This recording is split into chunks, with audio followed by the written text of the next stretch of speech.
Okay, so we'll start the meeting right now. It is 3:04 p.m. And good afternoon. Welcome to DCA's Delta Stakeholder Engagement Committee meeting being held via teleconference at Ring Central on Wednesday, December 8th, 2021. I am Chair Sarah Palmer, and I want to thank you for joining us, and we certainly appreciate your taking time to participate in this process, providing your thoughts on ways we can provide a community focus on the engineering aspects of a proposed conveyance project. So could I please have a roll call of the SEC? Sure thing. Good afternoon, everybody. Chair Palmer. Here. Vice Chair Keegan. Here. Committee Member Swenson. Here. Committee Member Giacomo. Committee Member Glosky. Here. Committee Member Welch. Committee Member Shia. Here, present. Committee Member Moreno. Committee Member Cosio. I see him here. I see him. His audio isn't working, but I do see you, Gil. Thank you. Go ahead, Claudia. I think Gil's mic setting, he probably just has to fiddle with it. Gil, we can test it. Here. Committee Member Gonzalez Potter.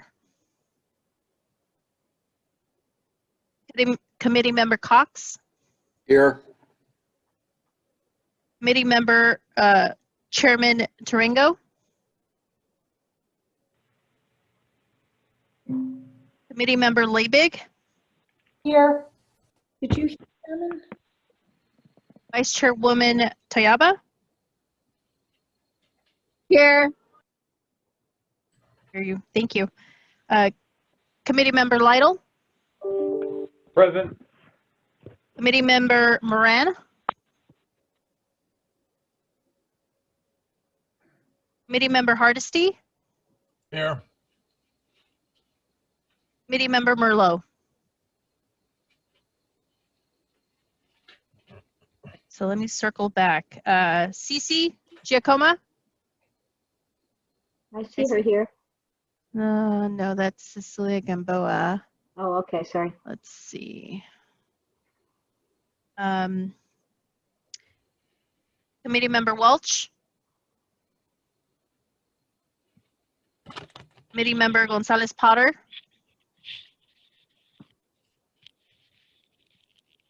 Committee Member, or Chairman, sorry, Tarango. I thought I saw Chairman when you called his name, but the speaker wasn't working. But maybe we could try one more time. I don't see. Vice Chairperson Tayaba, do you know if Chairman Tarango is here? And we have. He did let me know that he has a flight today, so there could be a chance that he wasn't able to get on. Okay. He said he'll try and make it for the first half. However, I don't see that he's here now, so he might be having issues with his flight. Thanks, Lucky. The Committee Member Moran and Committee Member Merlot.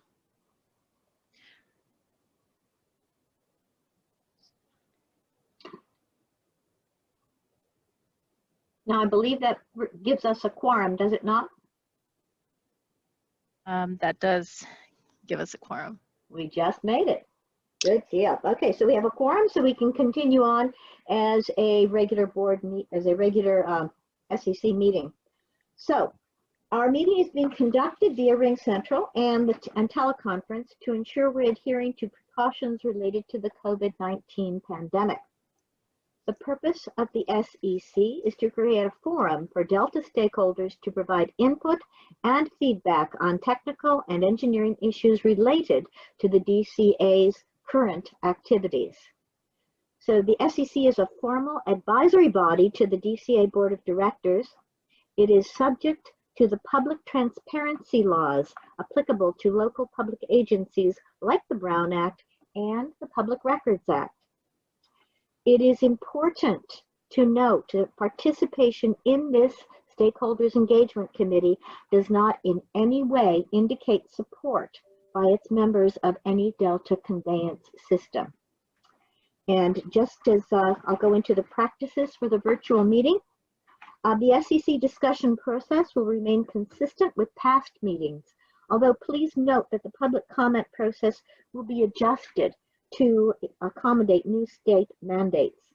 There will be no chat function for anyone, and please be aware that if people do private chats between each other, that the administration can see even these private chats. So we're not going to be using the chat function today. Okay, so SEC comments and questions. During the discussion portions of our meeting, SEC members will use the raise hand function, and that's down below. And with Ring Central, and Ms. Martinez will call the name of the SEC member to make a comment or to ask a question. As in past meetings, SEC members will have complete control of their video and audio at all times. We request that you keep your video on to make for a better meeting. That way we can see when you're responding. We also ask that everyone mute themselves when not speaking to eliminate unintended background noise. So we will have the raise hand functional for everybody. And then if there are any technical difficulties, please let us know. Okay, with regard to public comment during this meeting, if you wish to provide public comment on agenda items, we encourage you to complete the online public comment form by 4 p.m. The link can be found on the DCA.org website on the SEC agenda. Once we get to the end of each agendized item in the meeting, our facilitator will call the names of each person to speak.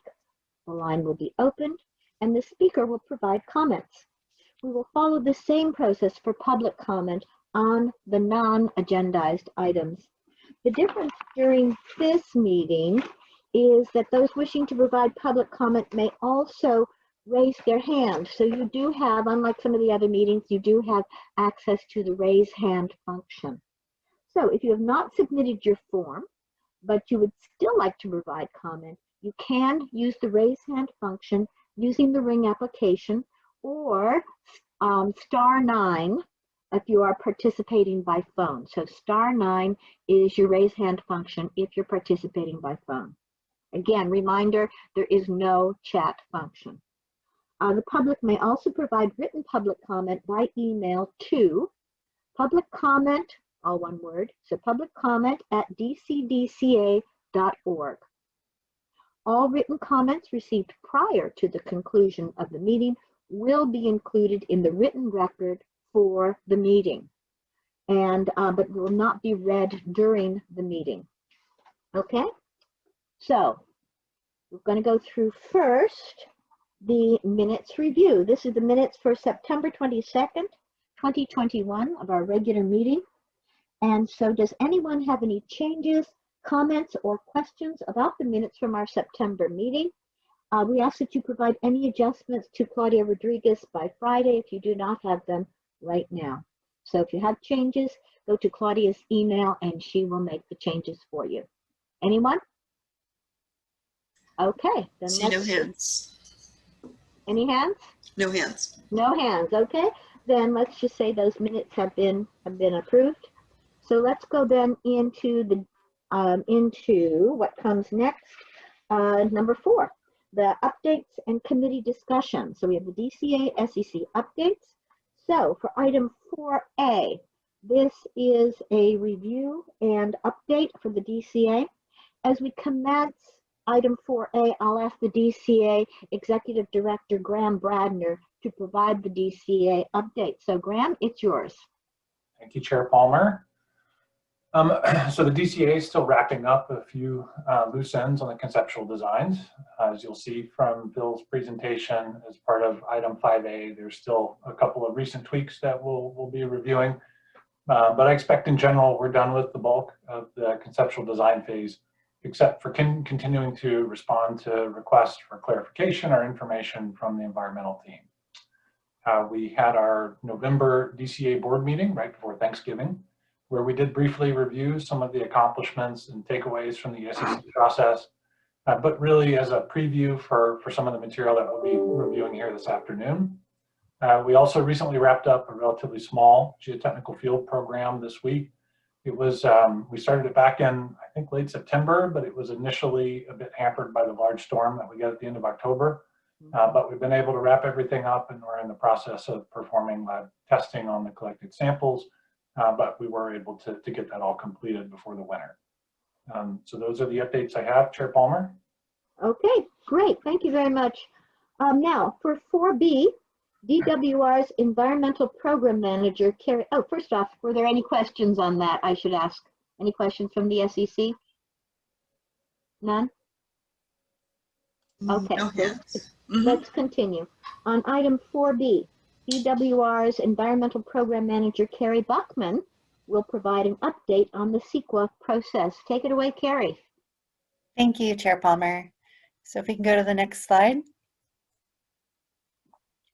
I wanted to start my update by just, we can go to the next slide again, by going over the schedule that we have. I think that we've all been talking for a while about this schedule, so it looks familiar. But it is taking on a new urgency for me because we are getting very close. So the first line here, preparing the draft DIR, and the core is preparing the draft DIS. Those deadlines are starting to come up really quickly. So we're looking at releasing the draft DIR for public review in mid-2022 with a public review period followed by the process to address comments and finalize those documents in late 2023.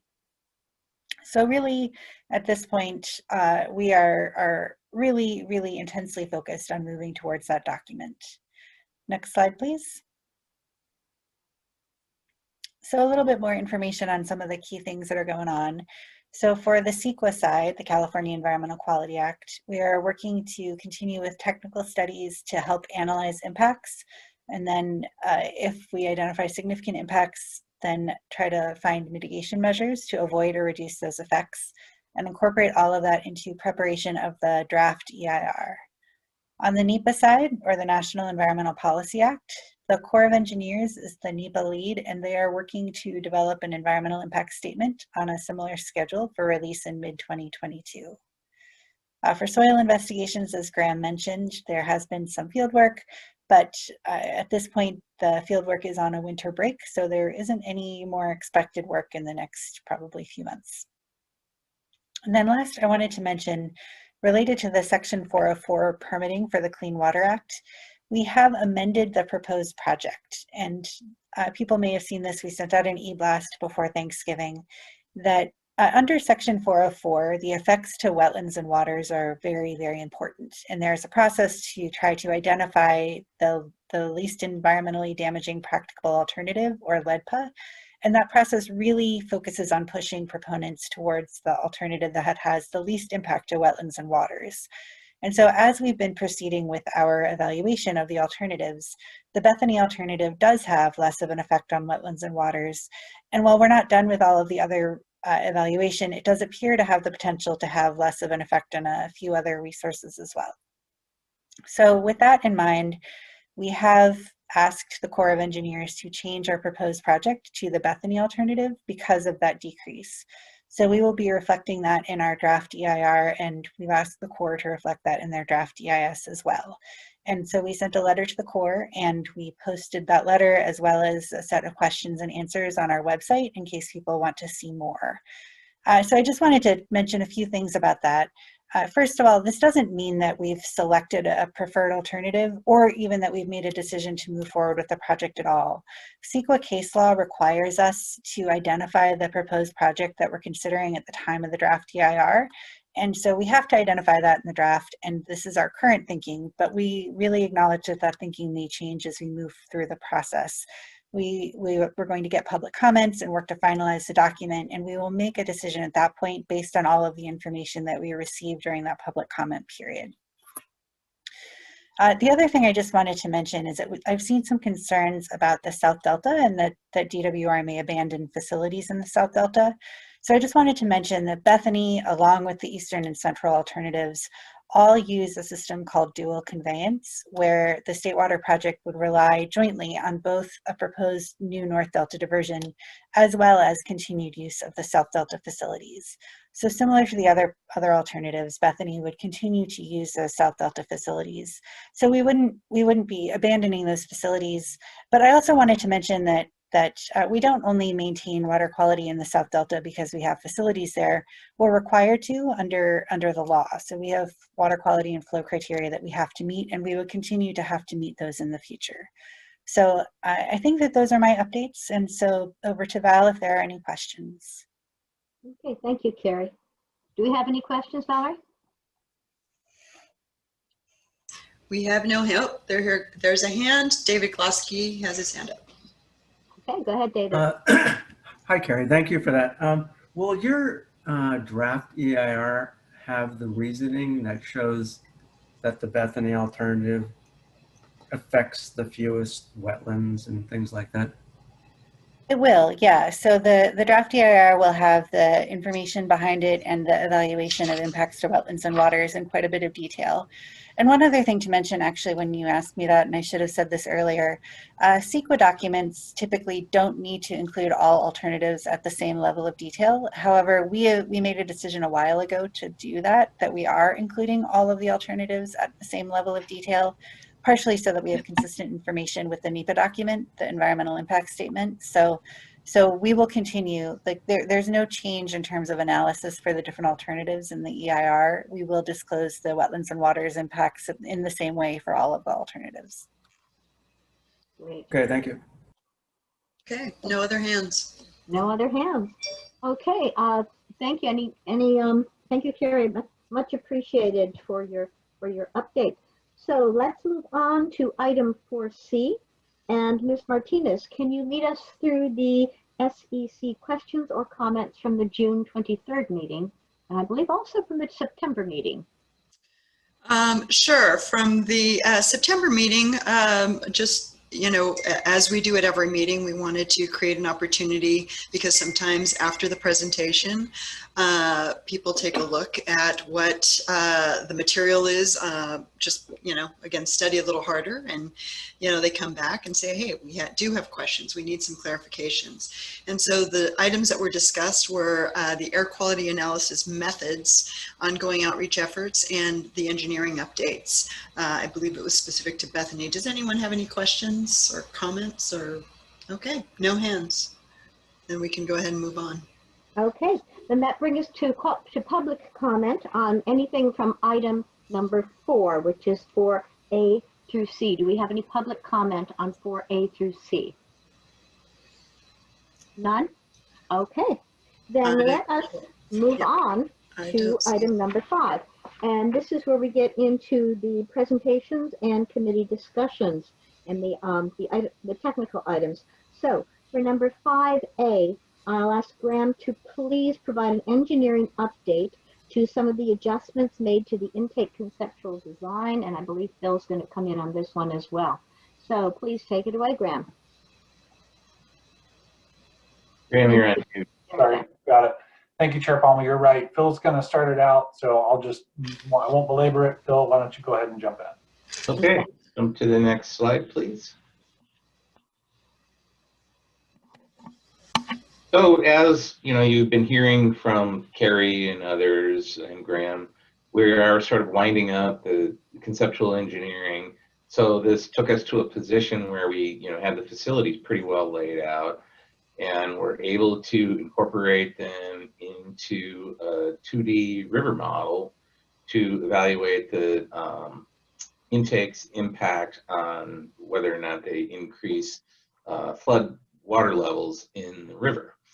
So you can see on the right there is a little picture that shows the extent of our model. It's a HECRAS 2D model, and we've set it up with a terrain surface from bathymetry in the river that DWR collected in 2019, clear from downtown all the way down past Sutter Slough. And the reach of the model is from downtown at the confluence of the Sacramento American rivers down to Sutter Slough, which you can see down there in the lower left.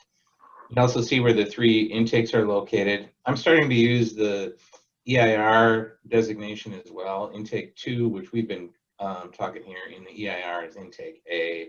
Similarly, 3 is B and 5 is C. So I just have been putting that on a lot of my graphics lately to help provide that, you know, crosswalk for that. This reach of the river is considered Sacramento River Reach SAC R08, which is part of the Central Valley Flood Protection Plan reaches, and from some of the statewide modeling that's done here. It's not all of R08, it's a piece of R08.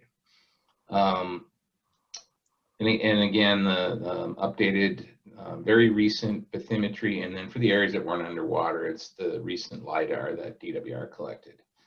You can see the, like I mentioned, the intakes are in there. Those are the Delta Conveyance Project features that are incorporated. They're the only thing that touches river. It's the cylindrical teach screen configuration, and we evaluated it both with the cofferdam in place during construction, because that sticks out in the river a little bit further, and the permanent condition without the cofferdam. And then the analysis, we did quite a bit of coordination with the Central Valley Flood Protection Board staff and the U.S. Army Corps of Engineers.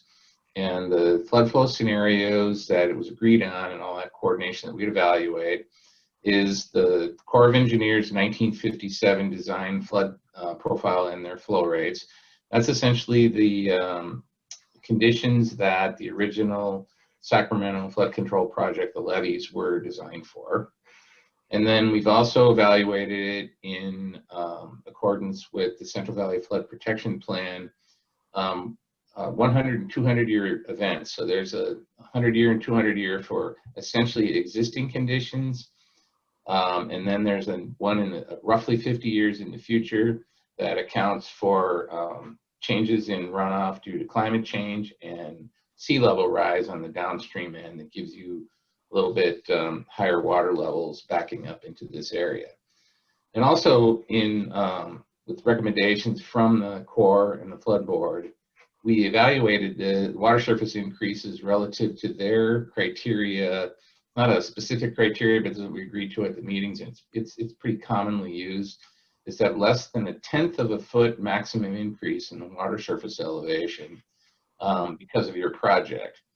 That level is considered insignificant by the Corps and Flood Board. If you think about it, it's a 40-mile river model, and 1/10 of a foot is getting onto the edges of accuracy of these kinds of things. So generally, when you can show you're less than 1/10 of a foot increase, it's considered an insignificant impact. So that sets the stage. So let's go to the next slide. So we ran the model under all those conditions, and compliance was achieved for the water surface increases at flood levels to be less than 1/10 of a foot. So obviously it would be lower than that for things below those flood levels. However, in order to accomplish that compliance, our candidate position of the intakes in the river, we had to slide them back 15 feet. So they're 15 feet slid back landward, which isn't a big move. They were out in the river a little bit more than 100 feet to start with. So they've been slid back a little, and they're a little less than 100 feet now. It made a few changes, but it wasn't a substantial move. The construction cofferdam case was the controlling case. The actual permanent case is quite a bit less. And if you think about that, you got this big cofferdam sticking out in front of the structure. Definitely does give it a little bit more of, it impinges into the river a little further. So what kind of changes did we get from this? Like I said, they're relatively minor. When we move the intake back, we get slightly less sheet piles with the training wall and the cofferdam. It's only 10 pairs per intake. It's a pretty small amount. But it did cause increased excavation in the river and an increased riprap placement in the river. And the reason there's increased excavation, as you slide back, the side slope of the river is more of it is exposed, because we were near where the side slope hit the bottom of the river, and as you back up, you've got some of that dirt. Well, it would be in front of the structure, so that dirt would have to be excavated out and hauled away. So it increased the excavation. And also, when we went back 15 feet, the toe end of the riprap didn't change. So when we moved back 15 feet, we had to add that 15-foot strip of riprap placement in the river. So what did this all boil down to? Really, it's an increase in barge trips. Previously, the estimate was about 16 barge round trips per intake, which is a pretty small number of barges when you think about it over a 6 or 8 week period. And we've gone to the levels that are shown on the bottom there. For the 3,000 CFS intakes, that's where they were 16 each. The intake 3 has gone up to 47, you can see. And that's because the intake 3 has more of that excavation required in front of it. And intake 5 did about double. The old strip of riprap was about 16 feet or 15 feet, and when we made 15 feet, you'd expect it would double for that. So intake 5 was pretty close to that. Intake 3 was a little more. But again, if you look at these numbers over a 6 or 8 week period, it's still not that much barging. It's still 2 barge round trips per day and no barging on the weekends. So that's kind of a little bit fun for me. It's some of the final touches on the design and, you know, to feed in to support the EIR. So I don't know if we're going to take questions on this before we move on, Graham, or are we going to go? Actually, Phil, can we pause for just a moment? Apparently, a couple of our members, our SEC members, are having a tough time with the technology. There's a little glitch happening, and per the new state rules, we need to go ahead and pause so that we can ensure that they are able to participate fully. No problem. Yeah, we'll be glad to do so because it's important that they feel that they can get their get this information.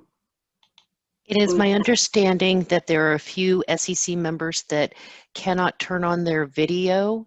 Are there any SEC members that cannot turn on their video? You can feel free to unmute and speak.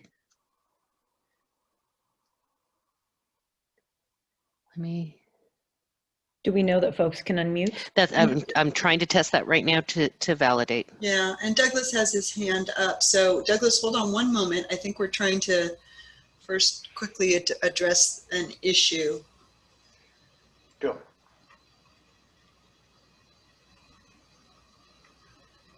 So Cece, can you unmute yourself? Is that possible? Can I suggest we do a roll call again, Claudia, and we can just go through each person and make sure that they can unmute and put their video on? That's a good idea. Let's do that. Sure thing. You want me to start with Chair Palmer? Yep, I'm here. Okay. Vice Chair Keegan. Oh, I see Anna now. I see her, but she just turned her video off.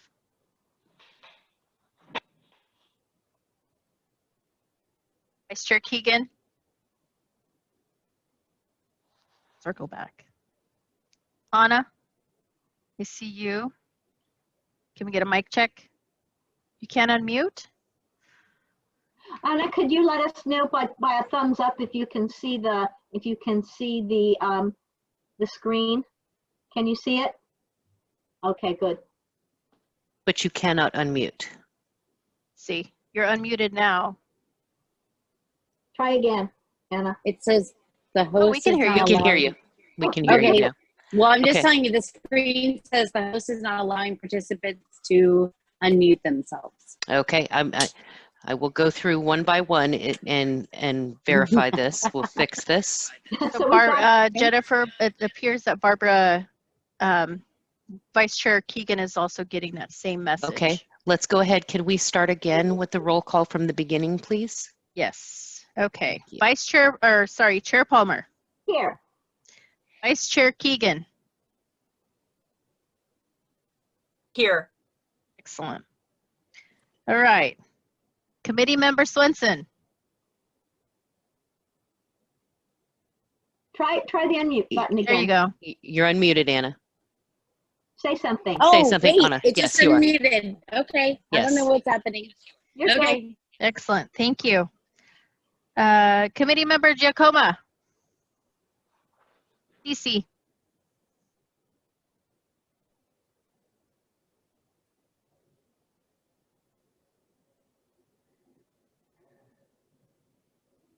See that she's on.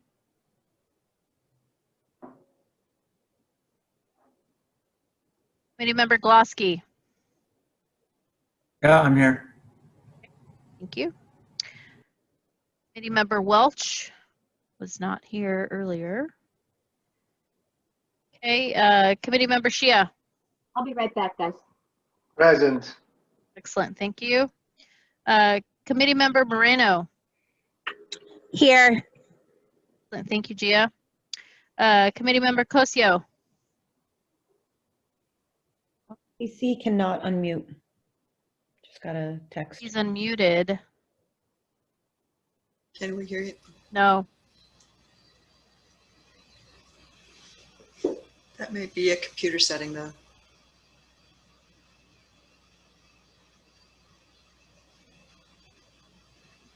We don't hear you, Bill, but Jennifer, can you work offline with Gil, please? Kosia, yes. Yeah, thank you. Gil, can you, real quick, can you try one more time, please? Nope. Okay, thank you. I'll work with you offline. Thanks, Jen. Committee member Gonzalez Potter was not on earlier. Okay. Committee member Cox. Here. Thank you. Chairman Tarango wasn't on earlier. Committee member Leibig. Saw her turn on her camera earlier. Thank you. Yeah. Vice Chairwoman Tayaba. She was on earlier. Thank you. Committee member Lytle. Thank you. yes, Committee member Moran. Yes. Thank you. Committee member Hardesty.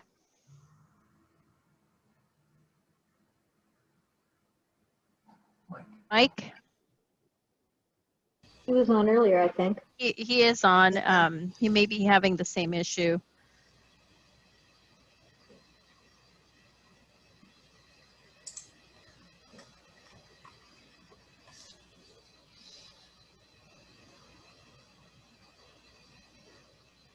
Then Philip Merlo was not here earlier.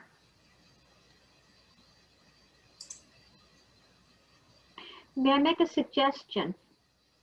I know we did not want to use the chat, but I noticed that Cece was able to use the chat even though she couldn't participate otherwise, but she was able to Can you watch. hear me now? Yes. Yes, we can. Thank you, Cece. I cannot see you though. Okay, everybody, real quick, I did ask everybody to unmute just to see if it solved the issue. It sounds like it did resolve a few things. Gilbert, could I get a quick check? I was only able to unmute because you sent me a link to do that. I have no access. Okay. So you can't see the screen, Cece? Oh, no, I don't see this meeting. I can hear it, but I can't see it. Should I go off and try to sign on again? You can use the last link that I sent you. I think one thing that might be happening to some people is they might be coming in through the public entry. I think if you use your personal email and not the DCA email, it identifies you as public. Correct. Well, each person got an individual link in their email to this meeting. If you did not use that link and use the link through the DCA website or a public site, then correct, you came in through as a member of the public and it could be problematic right now. So maybe, I used the link, but when I did the login, it was the email that was different. I first went in with my personal email and that put me in a different place, and I went back and did the DCA email and then it recognized me. Okay. Cece, I can see you now. Oh, we can see you, Cece. Great. also. Gilbert, can I ask you to log out and log back in, please? Thank you. Cece, can you see the screen? Yes, I can now. Oh, Oh, good. And we can see you too. nice mood framing, by the way, Sissy. Really? I can't see me, so I don't know. It's very nice. You look great.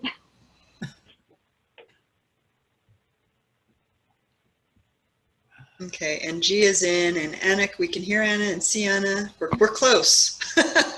I believe Gilbert is the only person that we're still having some issues with. I'm going to give it just another moment to see him reconnect, and then give that a quick sound check, and we'll be ready to go. If that doesn't work, I'll take it offline with him.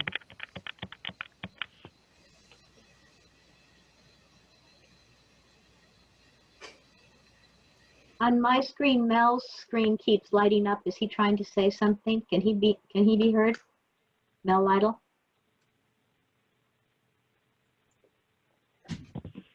He can. Okay, good. Hi, Gil. I can see you on there, and I'm going to ask you to unmute. It does look like you are muted.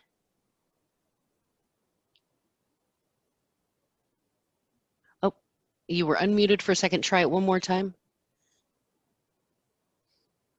Okay, I'm going to go offline and contact you directly, Gil.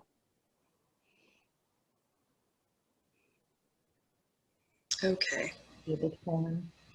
Hey, Josh, are we okay moving forward at this point? We are okay moving forward. It's a member of the committee and not a member of the public who's having the issues, but we do want to get those resolved as soon as possible. Yes. We could check back, in 5 minutes or so to make sure Mr. Cosio is able to rejoin. Sounds good. So Josh, we can continue with the meeting? Yes.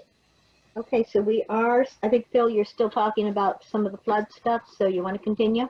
And Douglas had his hand up. So, Actually, I was finished. yeah. Oh, you're finished now. Okay, okay. So Then- Douglas, did you? I can go back if anybody missed anything. It's up to you guys. Why don't you? Because this is complicated, and so it's not a bad thing to repeat anyway. Just from the, And then we'll get to Douglas's question. So Yeah. Phil, why don't you just repeat some of that again? Did you want me to go back to the previous slide, Phil? Well, I guess, does the group want me to start over completely? No, I think well. Only from this here- slide. From Okay. this slide. Okay, so for those of you who can hear me, you remember the first slide set up the 2D model that we had put together and put the intakes in it and the flood flows that we used. And when we ran all those models, we were able to achieve the compliance with water surface increases on flood flows less than 1/10 of a foot. However, it did require us to move the intake back about 15 feet from our original candidate location. We always thought we would have to do a little bit of adjusting to this once we did this kind of modeling. So this is actually quite helpful to finalize our conceptual design. So the construction cofferdam was the controlling case, and the permanent facility without the cofferdam is even lower of an increase. So what the change moving it back did was it reduced the number of sheet piles by a very small amount, less than just a few percent. And then it did increase the excavation in the river because when you slide the intakes back, more of that side slope of the river levee is in front of the intake and had to be excavated away from the front. And also we had to replace that 15 feet. There's another 15-foot strip of riprap in front of the intakes. So, excuse me? No, keep going. Okay. So anyway, that increased excavation riprap placement increased the barge strips a small amount.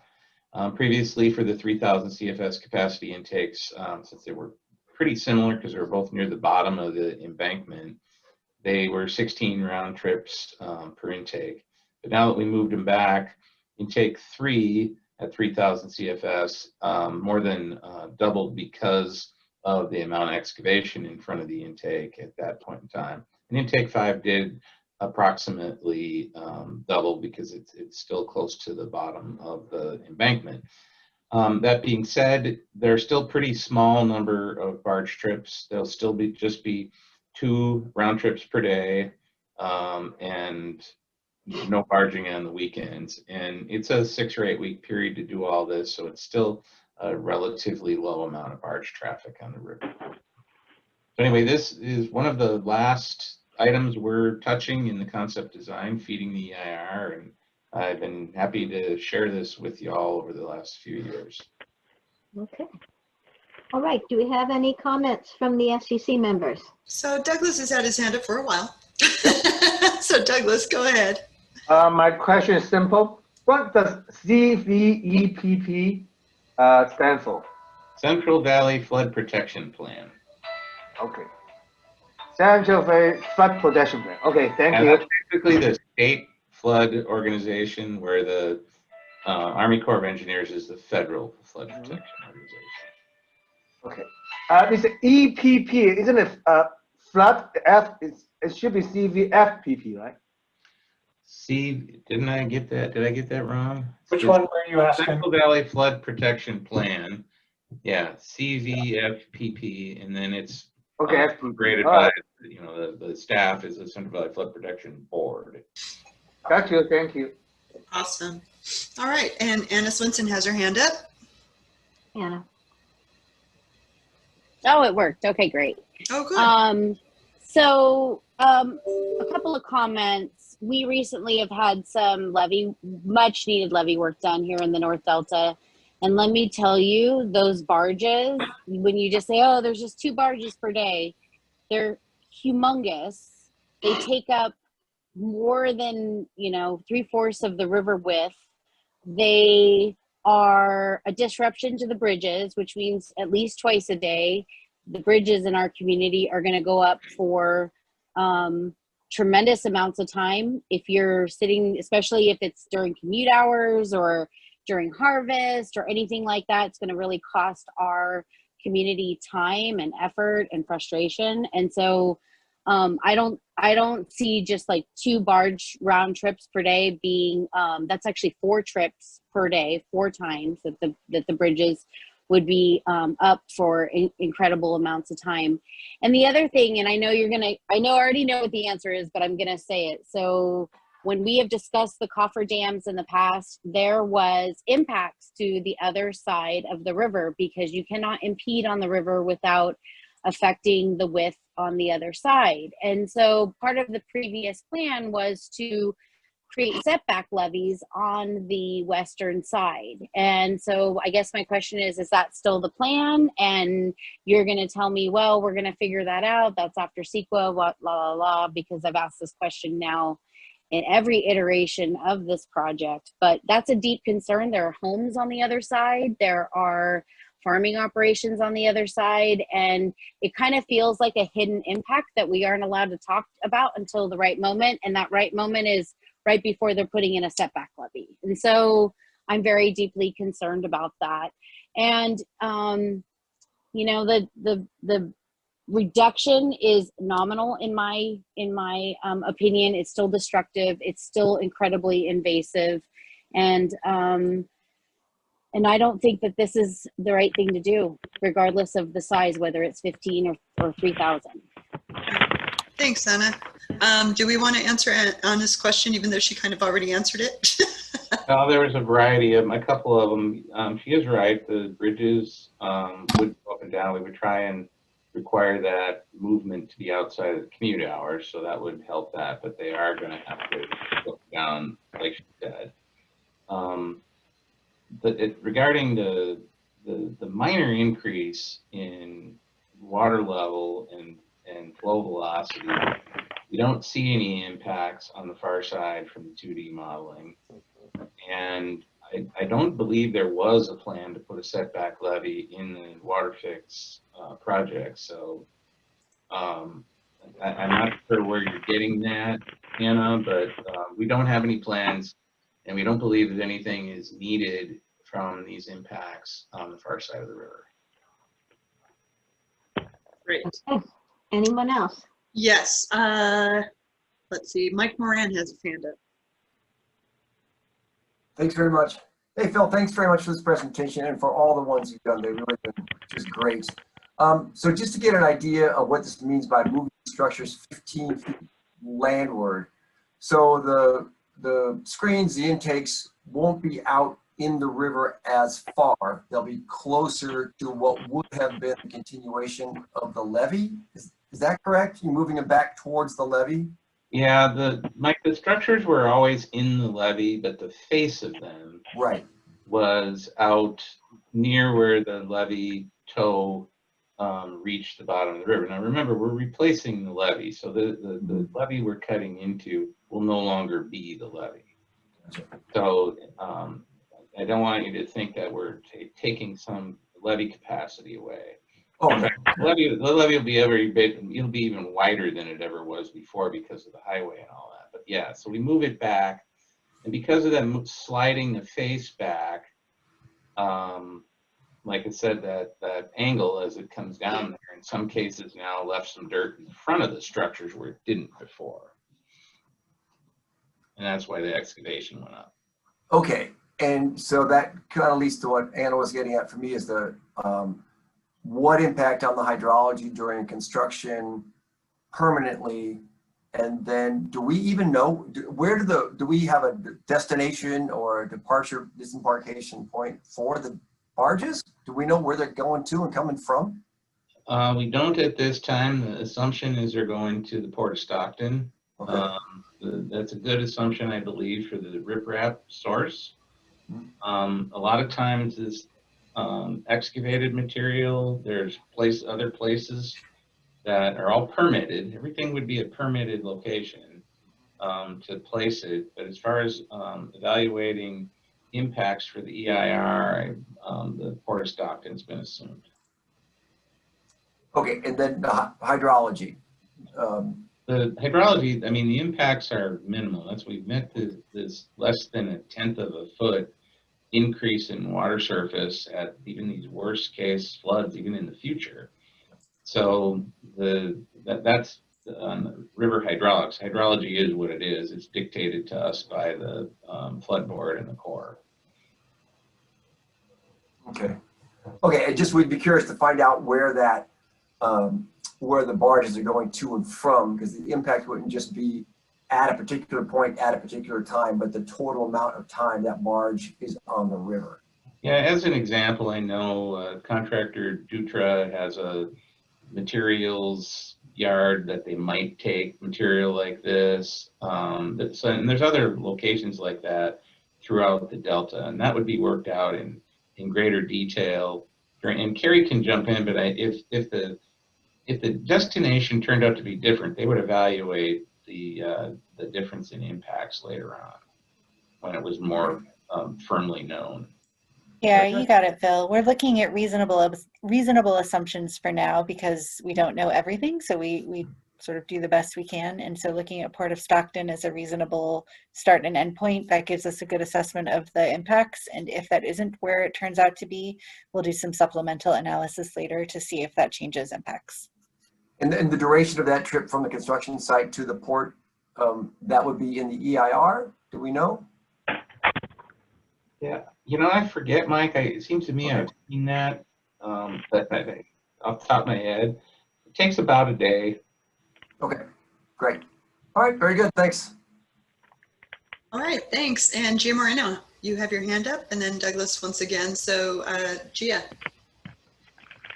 So I just have a question again, like with the barge thing, because it seems like there's not any real clarity about where it's going. Well, I know it says twice a day, but so this is going to impact. The barges going up and down are going to impact, the boaters and the recreation and all that stuff. And then what about the people that are living in houseboats or living at the marinas? Is there any kind of study or anything being done about how the movement of these barges is going to affect those people? And then when we're talking about flooding, I still haven't had anything addressed about the flooding in the area around intake 3. because when we did let you know at the hood meeting that that whole area floods, and it's the flooding from all the water from town, that still hasn't been addressed about where that water is going to go once you put that intake in. Phil, do you want to go ahead and? Yeah, I'm not sure exactly what the questions were in there. We have, we have evaluated, isn't quite ready for prime time because it's still in our review process, the flooding at intake 3. And as a matter of fact, in response to your comments, we also looked at where for all 3 intakes, and each one of these intakes has 2 of them are in reclamation districts. Intake 3 just happens to be the one that's not. But there is a pumping plant right at the old railroad levee that pumps drainage flows through the embankment into the Stone Lakes channel there. Those features would continue to be used and make sure they were in good shape to prevent flooding from being any different, or even potentially, because the contractor didn't want his yard flooded either, to manage that. And then intake 3 in particular, that pumping plant is on the site that would be purchased by the state. So the DCA would ultimately, and this is part of the thing that has been decided for sure, would appear to end up owning that and operating in the future. Okay, but even when it's active, it still floods heavily in that area. So how is that going to be addressed? Are you going to put in a whole new pump system? We'll make sure that the pumping plant, we have to be careful about not exceeding current flows and then causing somebody downstream to flood. So the contractor is going to have to be prepared to deal with the flooding in the area. We certainly won't make it any worse, hopefully better for people around our own site, and it's going to kind of become our construction contractor's problem. Yeah, because it's kind of made for that land to just sit as a waterbed for the entirety of the winter. And then it slowly gets pumped out, like you said, so it doesn't affect people downstream. So if you're raising that land up, where is that water going to go?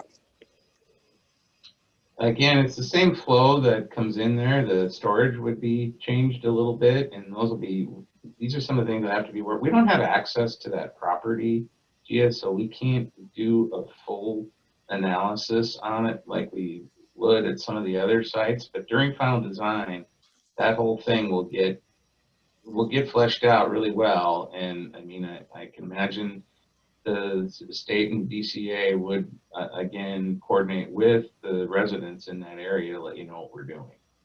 But we don't really know that much about it right now. We tried to contact some of the people to get access to this site, and that has not come to fruition. Well, so Phil, I'll just add in, because we did contact you and we were able to get a hold of folks, but ultimately they decided not to participate and not to cooperate with the engineers who wanted to understand more about the system and get out there and look at the site. So I think the way that Phil described it is what we have for now. We recognize the system that's in place, and it's just going to have to be something that we continue to look at in the future to make sure that the conditions don't change, that there's not a worse condition that develops. And as if there is a project that goes into construction, the conditions you're talking about will at least be the same or better. Okay, that's very helpful. Anything else, Gia? Just my question about how the barges are going to affect the people that are living at the marinas or on houseboats.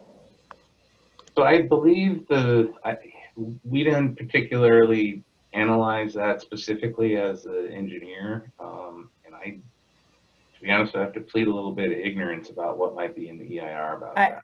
I can jump in. I think we're still working on some of this, Gia, so it's a work in progress, and I'll take your feedback. But I do know that we are analyzing impacts, particularly on the potential to affect navigation or fish within the waterway. Terrific. Thank you. All right, I want to note that it is 3:58, so we're still very early in the agenda, so I just kind of want to emphasize that there's still a lot more to cover. Douglas and Anna have their hands up again.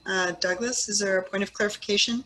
Yeah, going back to the CVFPP, so I understand that it only applies to the intake 2, 3, and 5. So can you identify the quality of the flood protection along the river, like 30 miles upstream and 30 miles downstream? I mean, do you have that kind of figure for yeah. So Douglas, what we do is we take the runs or the flood profiles that either the state or the federal agencies have developed themselves, and we put our intakes into their runs to see what impact we have. So the information, the Central Valley Flood Protection Plan, I believe in 2017 was a public document, and you could, and there's going to be another update here in 2022. So you can get their information. That'll show you the full effects of future flooding, according to their estimates, way downstream, all the way down to River Mile Zero, which is down by Rio Vista. And then some of them, I think, in the flood plan go clear up to like Redding and other areas, throughout the whole state. They're modeling. So we just modeled our little piece and showing that we have very little impact. And then as you get downstream, there's none. And as you get further upstream, it just becomes less and less and less and less and less. Okay, thank you. Thanks, Douglas. Anna, you have your hand up. Do you have a clarification? Yeah. So yes, I want to make sure that it's clear that as an SEC member, I still don't agree with the intakes or their placements. I still think that they are in very destructive proximity to our communities. The thing that Gia is describing is a wetland that you plan on filling in. And the district ditches are not designed for this project, and they should not be relied on for this project. And this was input that we gave you guys a long time ago in the other iterations of the same project. And so it feels frustrating to hear you say, oh, well, we don't know, and we're still trying to, I mean, I've lived in the Delta 9 years. I've been participating in this for 9 years. It's really surprising that after all of this time, the same questions remain and the same answer, which is, we'll deal with it when we get to it. We'll deal with it when we figure it out, and trust us. And that's the biggest pill to swallow for me, is how do I trust you? How do I figure out that you guys actually will do the right thing when you look at other projects that did not go well and did not benefit the communities? Thank you.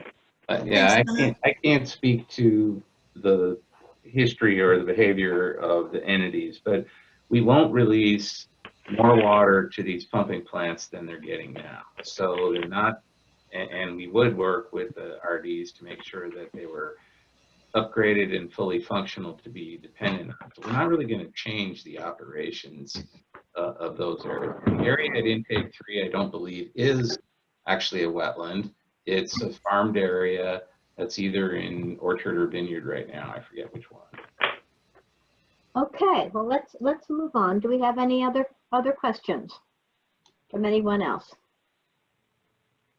Gia has her hand up. Gia, go ahead. But again, it is 4:02. I just want to make everyone aware of time because we do have a lot more agenda ahead of us. It's just to clarify, yeah, the land is it's for ranching, but the land there has always been allowed to flood. It's not farmed at all during the winter because it is a flood area. So it's not technically designated as a specific flood zone, but that land fills up like a lake every time it rains heavily. And I've been trying to get out there to get pictures of it, but I haven't been able to. So it's not that like we're just saying it floods, it floods. Gia, thank you. And frankly, I believe you, and I would appreciate the pictures, and I would have certainly appreciated some help out there because we really tried hard for several weeks, if not months, trying to coordinate with the RDs that operate the land for intakes 2 and 5, recognizing Intake 3 is a private landowner. So we keep trying, and we're going to keep trying. And so if you can get out there and get some pictures for us and let us have a look at the condition, we'd appreciate it. Yeah, even if you have historical pictures, that would be useful. Yeah. Okay, then let's move on to item 5B. And over the course of this SDC process, the conceptual design and related logistics of a proposed Delta conveyance project have been adjusted, largely due to the comments and anecdotes from real-life experiences provided by the members of this committee. So today, Graham is going to review those adjustments and explain what those adjustments achieve. And again, if you have anything that, some historical things, this is also important, so please send them on. Graham, please take it away. Thank you, Chair Palmer. Go ahead, next slide, please. So our work really began with the notice of preparation issued by DWR, which outlined broad corridors through the central and eastern delta connected to potential intake locations in the north and existing facilities in the south delta. At the request of DWR, the DCA began development of the conceptual designs and the quantities for the CEQA analysis, originally for those alignments through the central and eastern corridors, and then later for the Bethany Reservoir alternative. From the beginning, we all understood that what a massive project this would be, particularly in a setting like the Delta, and the disruption for those who live and work in the Delta would feel as a result.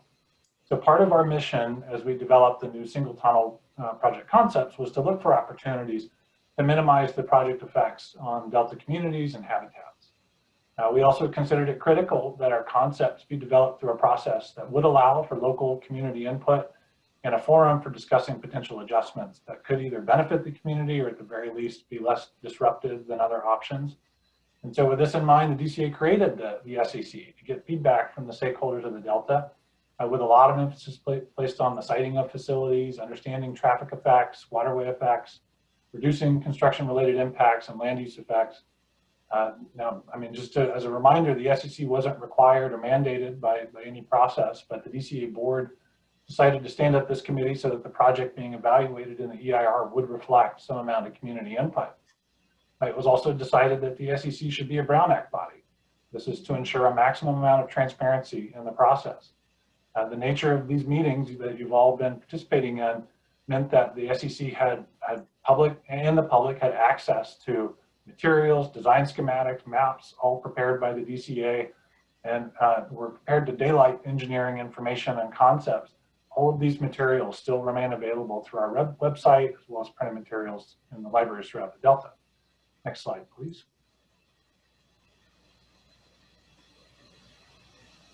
Next slide. There we go.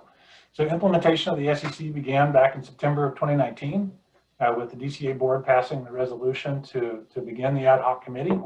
Then a series of actions, the DCA board expanded the membership of the committee. These were based on gaps identified during SEC meetings. And then more recently, they've had to actually shrink the size of the SEC due to quorum issues after a few members stepped down.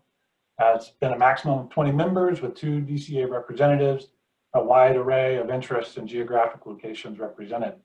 To be clear, I don't think there's any misconceptions at this point, but just to be clear, we've all participated in this process with the understanding that many of you folks do not support the project, but you're willing to join this body, you were willing to join and participate for all the reasons that I just described. In total, just to look back and recap, we've had 19 3- to 4-hour meetings over the past 2 years, including nearly 70 agendized presentations prepared by the DCA and DWR. Next slide. So early on, we began the work with the SEC by providing an introduction to key elements of the project: intakes, tunnels and shafts, facilities in the South Delta, Bethany Complex. We reviewed siting alternative studies for all these facilities, including siting factors, scoring approach and rationale, and the resulting ranking for the various sites. As the proposed alignment started to take shape with those siting studies, we came back and reviewed construction footprints, logistics plans, traffic studies, and traffic plans. A big part of the logistics and traffic consideration was how the reusable tunnel material would be managed. So we spent considerable time reviewing the properties and the reuse potential of the RTM. And then as we made adjustments to the conceptual designs, we brought those back to this body to the SEC to show you how your input was incorporated into the conceptual designs. Next slide, please. So through these meetings, SEC members and members of the public have expressed many concerns about the project and about conditions in general in the Delta. Where the input was related to the engineering elements of the project, we've been able to translate a lot of that input into substantial changes in the conceptual designs. So what we're going to do here is go through with you the types of changes and adjustments that have been made over the past 2 years based on either input directly from the SEC or other stakeholder venues, as well as from our own internal design development processes. We're going to group the changes as we go through the slides. We've grouped them into these 10 different categories that we're going to go through, but all of them with the focus of reducing or minimizing local community effects of the project. And then I realize this group has seen a lot of information, engineering information, but it's oftentimes been kind of fragmented. You've seen the designs evolve over time, kind of in bits and pieces. So once we go through these, we'll then do a summary of our quick overview of the current project so that you've got a chance to see what it looks like now and ask any questions or clarifications. Okay, so next slide. So now we're going to go through these. I'm not going to sort of bog down. These, of course, are in your packet and they're available for you to review on your own. But I do want to kind of move through these and just highlight some key items here among those 10 things. So first with the, in terms of the, so in terms of avoiding increasing demands for existing emergency facilities or services in the Delta, we have included at the major facilities such as the intakes and the Southern Forebay, Bethany Complex, all of the tunnel launch sites. We have emergency response facilities that would be dedicated to the program.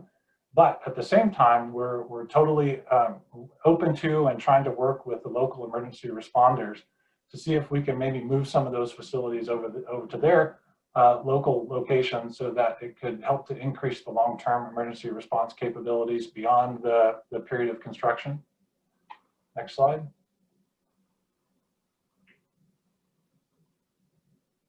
So in terms of managing flood risks to the project facilities and existing land uses, all of the conveyance facilities are being designed to the 200-year flood elevation, with including future conditions of sea level rise and climate change. We performed a program-wide evaluation of flood risks and then developed structural and non-structural flood risk mitigations to address those. Some very specific constraints we put on ourselves. We are avoiding the use of levee roads for heavy construction traffic. And we've also established setbacks for any fill placement so that any fill that's being placed as part of the project would be set back from the existing levees to avoid affecting their foundations. We have developed a construction sequence at the intakes that maintains the Sacramento River flood management criteria for the entire duration of construction. And then for all of the southern facilities that would be part of DSOD California Division of Safety of Dams jurisdiction, all of those structures would be designed in compliance and have been conceptually designed in compliance with their requirements. Next slide, please. To manage seismic risks to people and property, we first started out by developing and summarizing seismic design criteria for all the specialized features of the project. Then when we started our fresh siting of all the features and facilities, we considered the presence of existing faults in the region, as well as soil conditions in general, which can affect the seismic response of the facilities.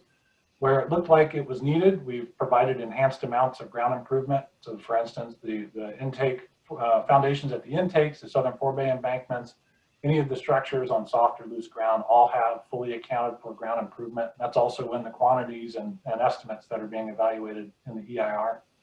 And then you're going to see this last one come up. It does affect a number of these different factors, but the use of tunnels to deliver water from the Southern Forebay to the approach channel for the bank's pumping plant is definitely something that is more manageable from a seismic perspective. The alternative would have been a canal system, a surface structure, which would have been much more impactful and be much more susceptible, in this case, to seismic shaking and movement. Next slide. So in terms of minimizing activities that produce noise, dust, greenhouse gas emissions, traffic, land use, this is a pretty long list that you can see here in these 3 columns. These are all actions that were taken in the conceptual design to try and address some of these issues. Some of them are very specific. I'm looking at, for instance, the very first one, minimizing the impact pile driving at the intakes to really try and reduce noise. Moving over at the bottom of that same column, the fact that we move the concrete batch plants away from the intakes over to a common location on Lambert, trying to get all of that activity away from the locations around the intakes there.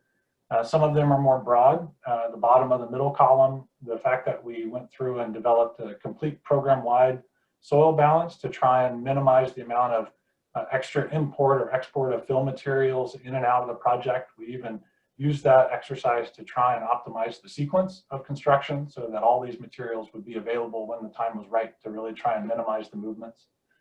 So there's a whole slew of items here that are listed. I don't want to get too bogged down.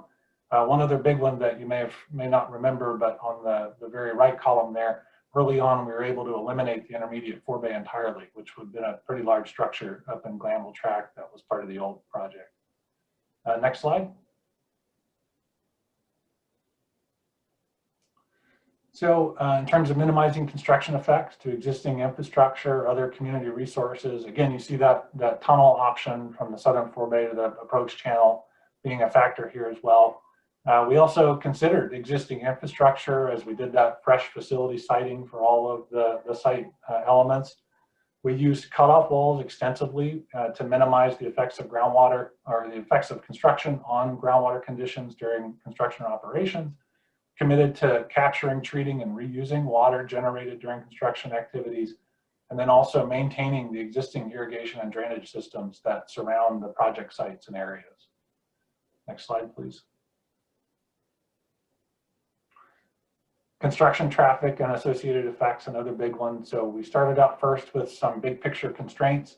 We're limiting routes that would be used for construction traffic. So very limited traffic allowed on State Route 160 and State Route 4. This would really not be heavy construction traffic.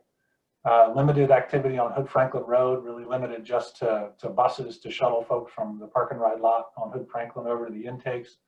I mean, even just including the park and ride lots, not only up at Hood Franklin, but at other locations along the project, is intended to really help try and consolidate employee traffic and limit the amount of traffic associated with those facilities. We developed designated access routes and dedicated haul roads for each of the facilities. And that was done using traffic studies, site-specific traffic studies to really understand the traffic impacts of construction. And then also developing rail depots at the bulk transport locations to try and get some of that equipment and material off the roads. Next slide. To minimize disturbance to existing land uses, including ag land, residences, wildlife habitat. Again, the tunnel from the southern forebay to the approach channel impacts the surface, surface effects, as you can imagine. The use of T-screens just shrinks the site footprint up at the intakes. That was an innovation that's new to the project. Also, just that we considered all of the existing structures, the number of parcels, nearby communities, as all part of the facility siting exercise. We've really minimized the amount of nighttime construction activities. We've included plans and provisions for reclamation of agricultural land post-construction to try and get that land back into some sort of productive use. And then again, committing to maintain the irrigation and drainage systems for all the areas that surround the construction sites. Next slide. In terms of minimizing disturbance to sensitive wildlife and protected habitats, we had several strategies to minimize effects of protected areas such as stone lakes and Woodbridge. We shifted facilities kind of all over the place. We moved shafts, we shifted locations to get them out of the flyways or out of the zones altogether. We considered greater sandhill cranes specifically in the siting of facilities and also in laying out power line alignments. We were able to eliminate a tremendous amount of overhead power line, new overhead power line through the efforts of the design team. We rerouted and realigned facilities to avoid wetlands and conservation easements. We really limited the amount of barge use within the total project to try and avoid these effects on sensitive habitats. And then again, that tunnel connection from the forebay to the approach channel, again, has similar effects to the surface habitat. Next slide. So while we're talking about navigation, minimizing effects on Delta water-based recreation navigation. So again, back on barges, we're really limiting the barge use mainly to the construction activities at the intakes. As you heard Phil describe, it's really just for the excavation of soil and placement of riprap. We have no barge landings in the program. Originally, there was a barge landing considered for Bolden Island, but and also for Lower Roberts Island, but there's no barge landings included in the program. And then we reconfigured the Lower Roberts Island shaft site to shift away from the Windmill Cove Marina. And we also, if you recall, the renders that we prepared for the RTM stockpiles, they're tucked now way over next to the existing dredge spoil stockpiles, and they're set to a height limit that doesn't extend above the adjacent fill of the dredge spoils behind them or the levees that surround them. So they're kind of tucked in there. Next slide.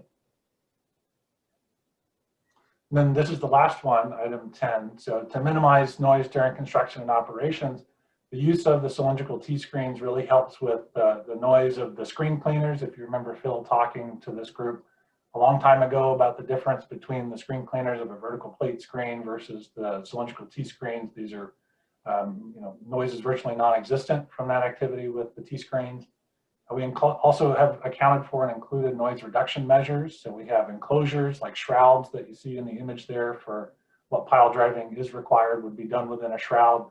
Also tucking as much equipment as we can inside buildings or inside enclosed structures like the RTM dryers, parts of the batch plant, all of that would be inside structures to try and minimize noise. And again, we really minimize the nighttime construction activities to a very few critical steps, but overall the general program avoids nighttime construction. So next slide.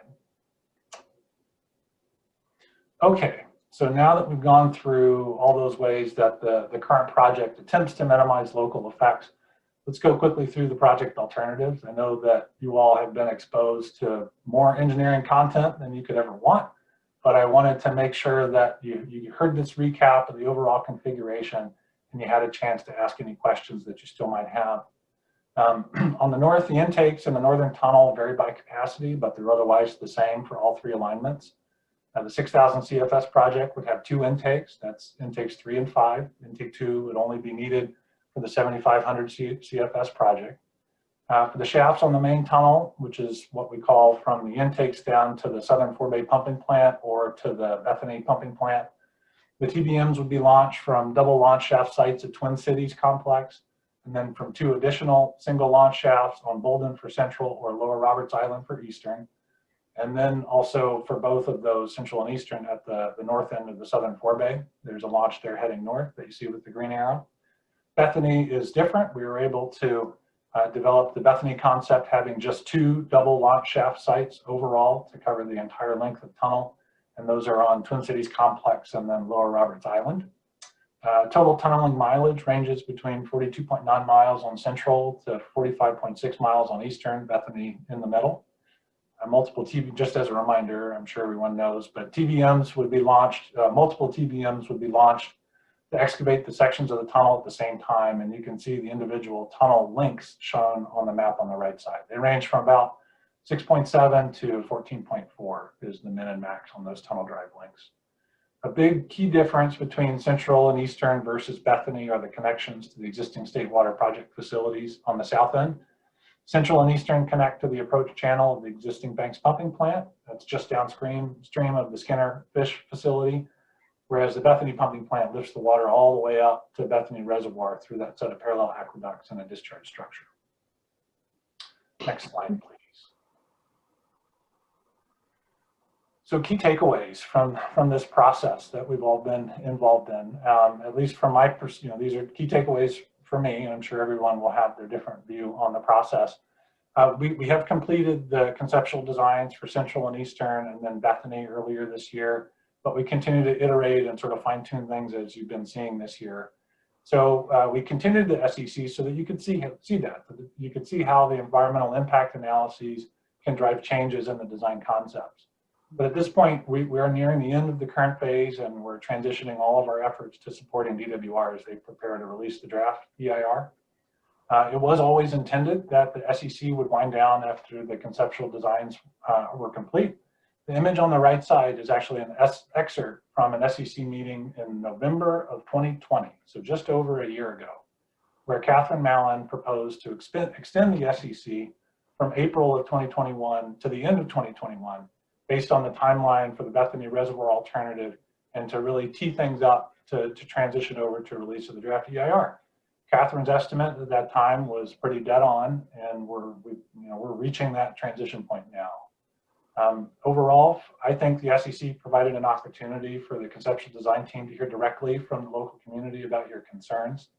And when it was related to potential effects on the project design or construction, the designers had a chance to think about different approaches or solutions. I very much appreciate the effort that it took for SEC members and DCA board reps to participate in these meetings. Believe me, I've heard the term excruciating detail used several times when with respect to DCA content. We really tried to present complex engineering concepts as clearly and plainly as possible, and you all really continuously challenged us to do better when it came to how we presented our information. So I want to acknowledge the dedication of this group, the members of the SEC, in taking in so much information and doing your best to share it with your broader networks. And then, of course, in April of last year, we all had to make the pivot to virtual meetings at the beginning of the pandemic. Although I know a few folks voiced their concerns over continuing the work of the SEC, I appreciate everyone's commitment to the process, and I truly believe that we all did our collective best given the circumstances. So we intend to memorialize the experience of the SEC in a white paper focusing on lessons learned from the process. I think this white paper will be really helpful in the future if and when a project is selected and new stakeholder engagement venues are being considered. There's a lot I think we can take away from this experience. So that concludes my summary of the current conceptual designs and how we got there. I hope you found it helpful. And again, thank you all, members of the SEC. So now I think it's time for questions. Thank you, Graham. Thank you. Valerie, do we have questions? Thanks so much. The hands, I'm going to give the hands just a few minutes to come up. I see one already. And I'll also note that Graham was really working to try to get that under a half hour, and success, Graham. So David Glosky, your hand is up. Thank you, Graham. That was really informative, and I appreciate the summary at the end. And my questions are really regarding the summary. So can you go back to the slide that had the central and eastern lines? I think it's two slides back. This one? One more. Wait. Is it this one, David? Oops, I'm sorry. My computer might be a little slow. So yeah, go forward. That's the one of the, yeah, there you go. One of the map. The map of the two, the central and eastern quarter. Central and the alternative, Bethany alternative. There, why don't you stop there, let it catch up. Is that the one, David? Yep, that's the one. So just to summarize now, so does the eastern option no longer have, is it just considered the Bethany option at the end of it, or is it still being looked at as the tunnel with the southern forebay? So are you asking, is the Bethany completely independent as an alternative from Eastern? Well, I remember Eastern was its own corridor, and then Bethany was like an option for the southern end. Yeah. And is it now? Go ahead. And so and so this may end up being a question for Carrie, just in terms of how it's being characterized in the EIR specifically. But I do know that I mean, you're right, David, in the sense that it was originally Eastern, right? It swung along the east side of the Delta, went down to the southern forebay. Then the Bethany Reservoir alternative was sort of a variation on Eastern, but we ended up looking back through the entire project. Twin Cities, for instance, looks different for the Bethany Reservoir alternative than it does for Eastern. So anything that needed to change for the Bethany Reservoir alternative all the way up to the intakes was changed for the concept. And just to follow up, in the EIR, we are looking at Eastern and Bethany as separate alternatives. While there are some components in common, they are evaluated completely as separate alternatives. Okay, and then is the southern forebay still part of the central option? Yes. Okay. The southern forebay is part of central and eastern. It's just not part of Bethany Reservoir. Okay, but I saw some words in here like there was some discussion of extra pumping capacity or something to get it up to the Bethany Reservoir. Is that something new that was added? Well, with respect to the Bethany Reservoir alternative, the fact that the Bethany Reservoir pumping plant lifts the water out of the tunnel and delivers it directly to Bethany Reservoir. Yeah, I thought I saw something in here that there was some additional pumping now for the central one as well. If so, I don't think that was intended. It's always as it was. The pumping plant that's on the north side of the forebay, all it does is lift the water out of the tunnel and put it into the southern forebay. And then it flows by gravity over to the Banks approach channel, and Banks lifts that water along with water that would flow through Clifton Court forebay. You know, any combination of that, Banks does the job of pushing it up to Bethany Reservoir. Sure. And, you know, going back to Carrie's comments about the benefits, or, you know, less harm by the Bethany alternative, you know, I'm still a believer that having that new southern forebay down there can deliver lots of benefits to the whole delta. So while it may be less hurtful, I think, you know, it also can deliver some of the benefits that some of the outcomes have. That's all. Thank you. Okay, sounds great. I do want to make just a quick little note that if there are any SEC members connected by phone who want to ask a question, just a reminder, just hit *9 or speak up if you can't hit *9, because we want to make sure that you can participate. Okay, it's 4:29, and Anna Swenson, do you need some clarifications? Yes. So I took some notes here. The first question I have, because this project always has things that are suggested that seem incredible to me. So I would like some clarification on exactly how you plan to treat and reuse the water, because that seems like a whole nother project. The construction of the park and rides and the use of Franklin, although that sounds like a solution, sounds like more traffic on Hood Franklin and more agricultural land pulled out of production so you can build a park and ride for your project, which doesn't sound like it benefits us at all. The off-site fill, although that also maybe sounds like a good alternative, all you're doing is taking your fill and putting it into another rural agricultural area that already is subject to severe flooding. And so you're planning on putting those acres with a ring levee and your 26 feet of fill and all that nonsense. You're literally taking the problem from the site from which you're trying to build it, and you're literally placing it like a bad case of glitter into the heart of another community and negatively impacting them. Post-construction reclamation of ag land. And that also sounds great, except if we're reminded that the construction phase is 10, 13, you know, we're at the mercy of a contractor. It could be 15, 17 years. Who's going to reclaim the multi-generational farming families that you've given the boot with your project? That does not sound like an alternative. That does not sound like a fix. This is the same problems with these suggestions of remedies that are actually not suggestions. You're just merely spreading the problem to other people outside of the exact footprint of the project. And as far as noise goes, I live in a place where it is so quiet at night. I live in a place where I can hear birds.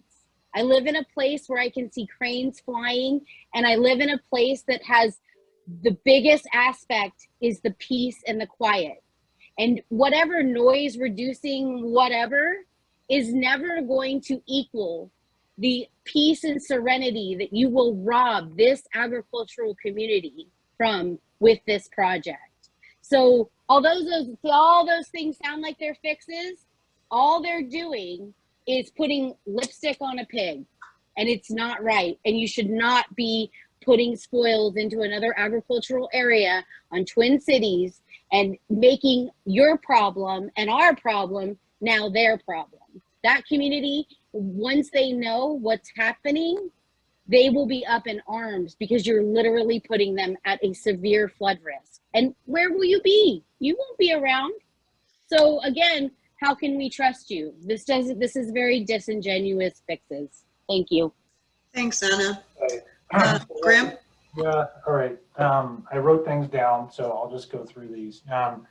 So first, in terms of treating and reusing water, Anna, it is included in the conceptual designs. All of our footprint layouts included collection areas. We have a whole bank of big 20,000 gallon water tanks and treatment systems that are included to capture water that's generated during on-site rainfall, dewatering, whatever. We've got the containment systems to hang on to it, treat it, and then reuse it for dust control or whatever it is that we need at the site. So it's included in the designs. It's accounted for in the concepts and in the EIR quantities.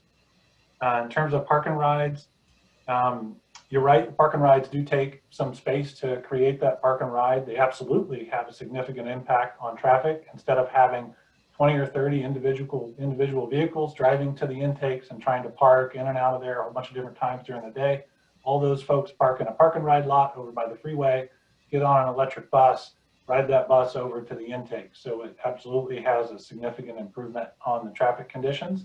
Also, it's a very useful item down at Charter Way for Lower Roberts Island and trying to reduce some of the traffic impacts of employee movements. You got to realize it's a lot of folks that would be working at these sites. So it has a pretty significant impact on the localized traffic.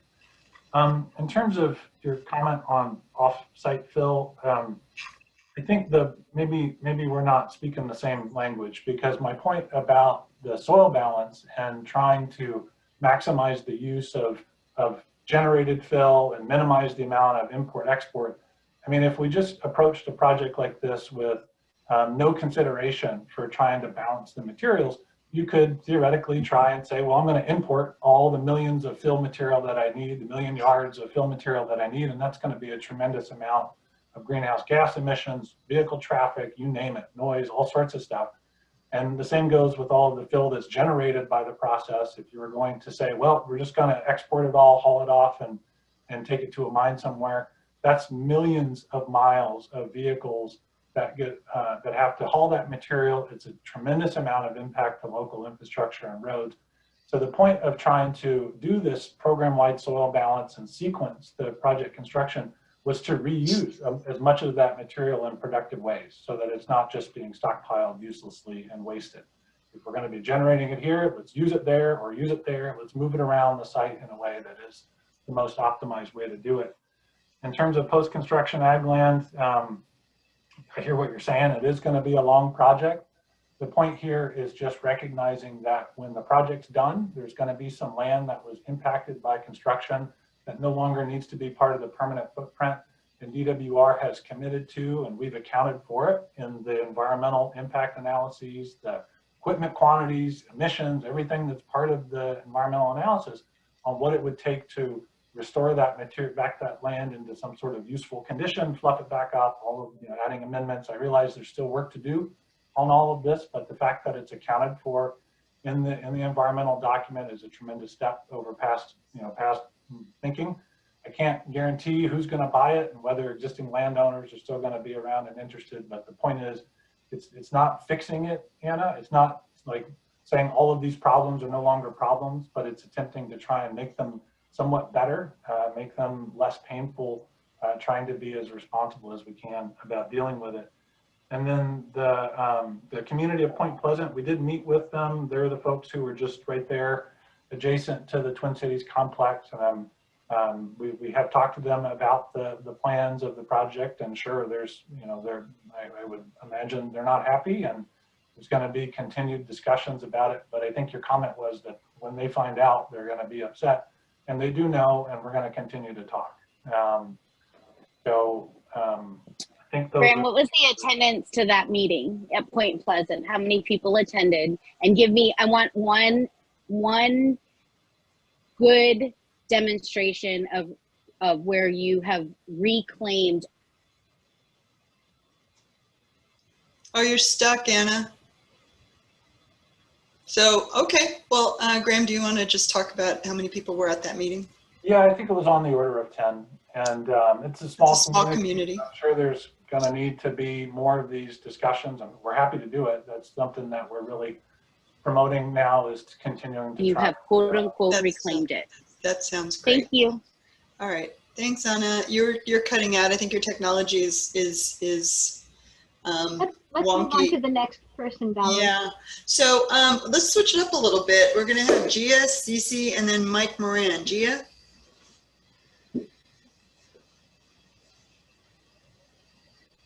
Gia? Sorry.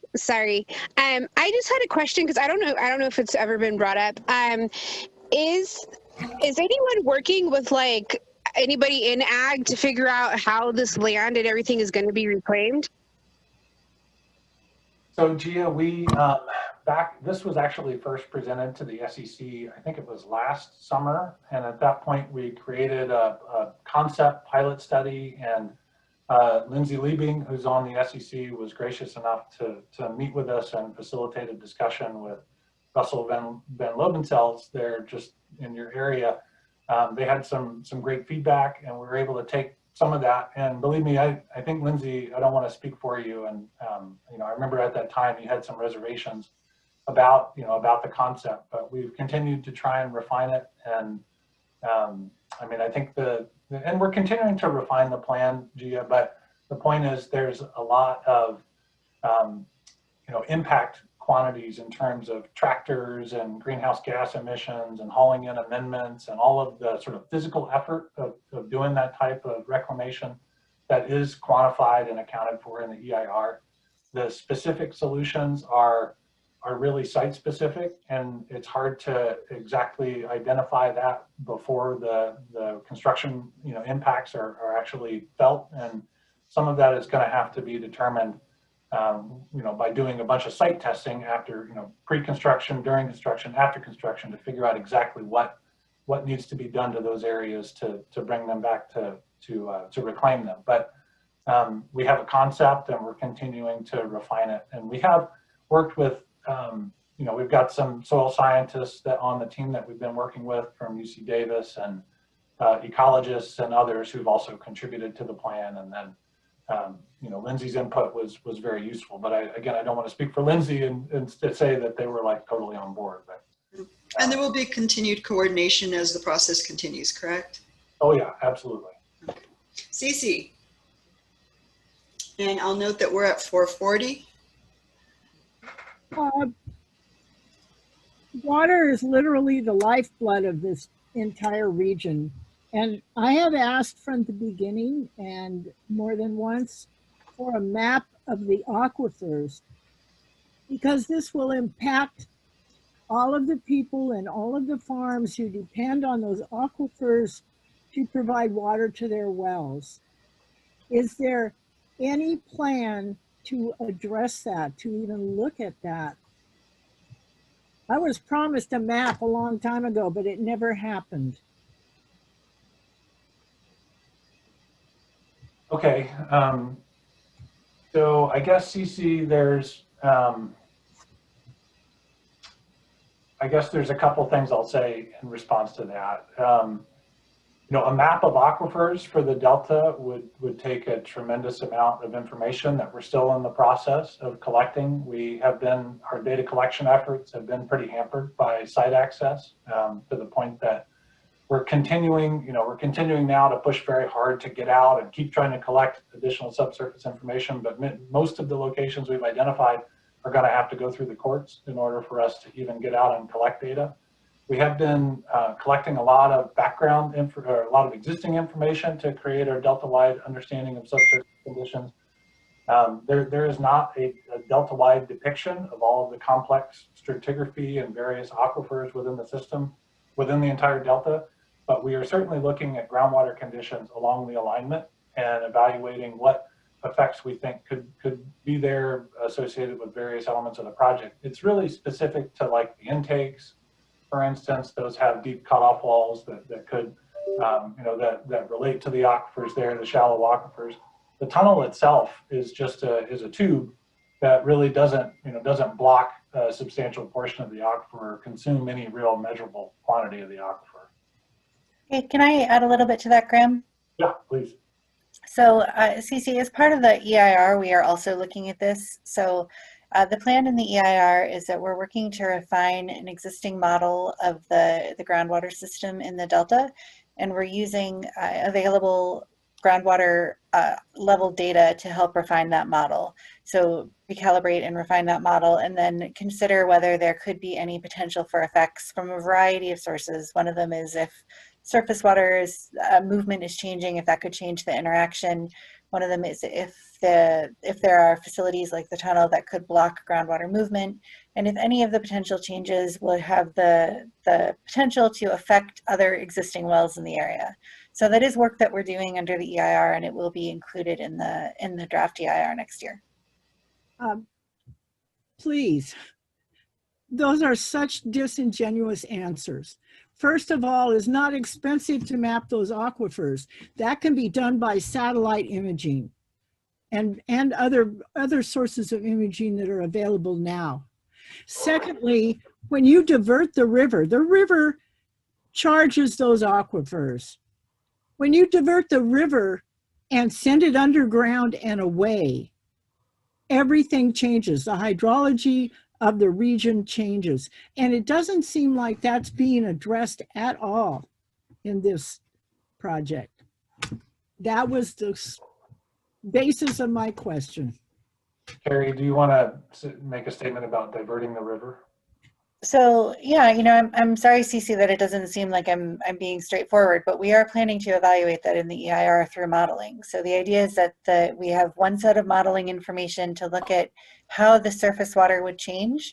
So there is interaction between groundwater and surface water in the Delta. There's a fair amount of interaction. And so we're looking at whether the changes that in surface water because of the diversion would have the potential to impact groundwater. And we're using interlinked models, both CalSim and a groundwater model, to make that assessment. Okay, great. Thanks, Carrie. Okay, our last question in this section, Mike Moran, you have a clarification? Thanks so much. Thanks, Graham. That was very comprehensive. I appreciate it. I really like the idea of the white paper, and I'm sure it's on the plan, but please make sure that the experiences that will go into the white paper reflect not just the DCA, but the SEC. So you can really do a lot of deep dives with individual committee members, and also keep those folks as resources as the project goes through, even as the SEC disbands.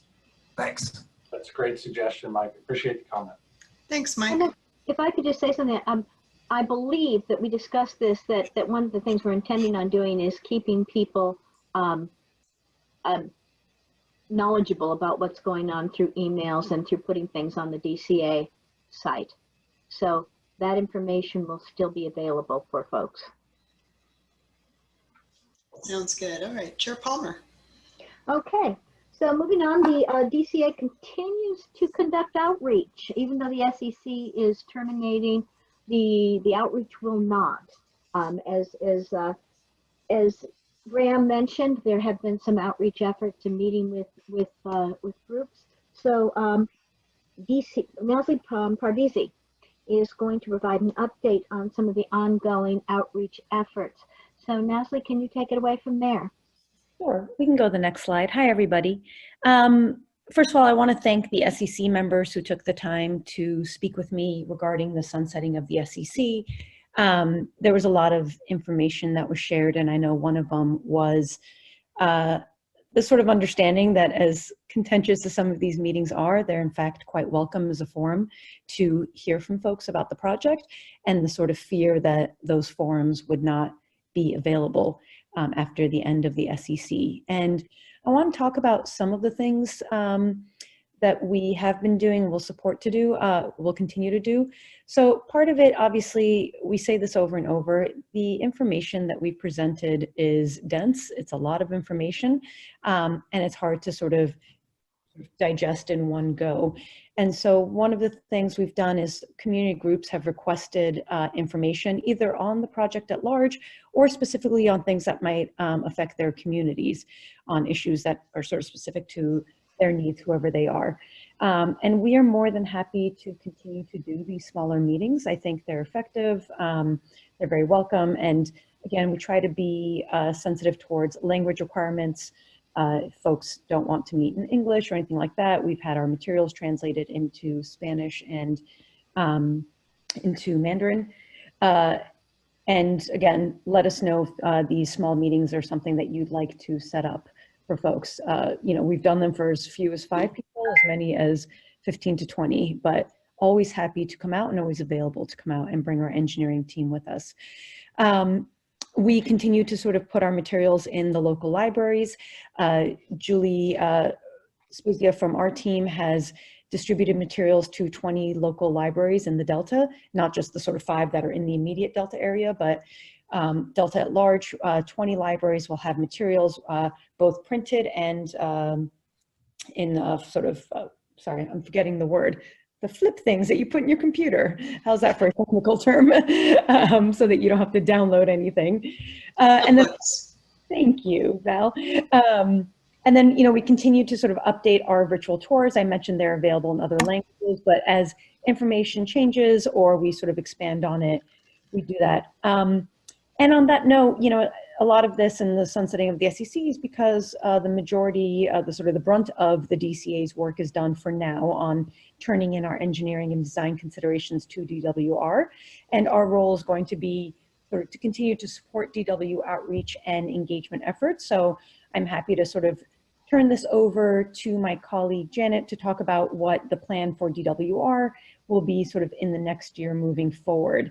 And on a personal note, I also just really want to say thank you to all of the SEC members individually. These meetings are tough. I understand it. People are really passionate about what they talk about here. They're passionate about their communities. And I'm grateful for that. It's hard on all sides, but we're grateful for that feedback. But personally, every one-on-one interaction I've had with everybody has been nothing short of kind and gracious. I understand that you feel like we're on opposing sides, but I really appreciate the time that all of you have spent to educate me about your homes, your communities, the Delta at large. And yeah, thank you so much for being part of this process. If it hasn't been made clear, none of this has been taken sort of personally, and I know that for you all, it is a very personal matter. So I'm grateful and I thank you very much. And with that, I will, unless there's any questions, I'll hand it over to Janet, my colleague, but this is a goodbye to the SEC, but certainly not a goodbye from the DCA team to all of you. So please keep in touch. Thank you. Okay, do we have any questions regarding what Nasli has just said? No hands. Okay, then let's continue on with Janet Barbieri, as Nasli has indicated, to provide an update on DWR's outreach plans. Thank you very much, and hello everyone. We'll go ahead and go to the next slide. So what I wanted to do was just get a little bit of a preview for what we're planning on doing next year in terms of public information, outreach, and engagement, and be happy to answer any questions. This will be very brief. As Carrie indicated, we will be looking toward having the public review draft out in the middle of 2022.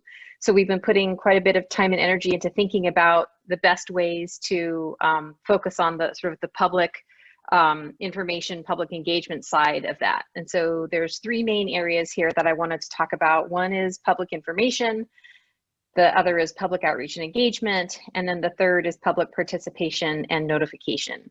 And there's a couple of important things here in terms of public information. We've been thinking about the best ways to provide those informational resources that will help the public to review and understand what's in the EIR, and then eventually to engage in the process and provide their public comments. So we've been thinking about, like, what are those things that we can provide, those tangible, I sometimes say pieces of paper, but you know what I mean, like the tangible things that we can provide that will help provide better access to the document.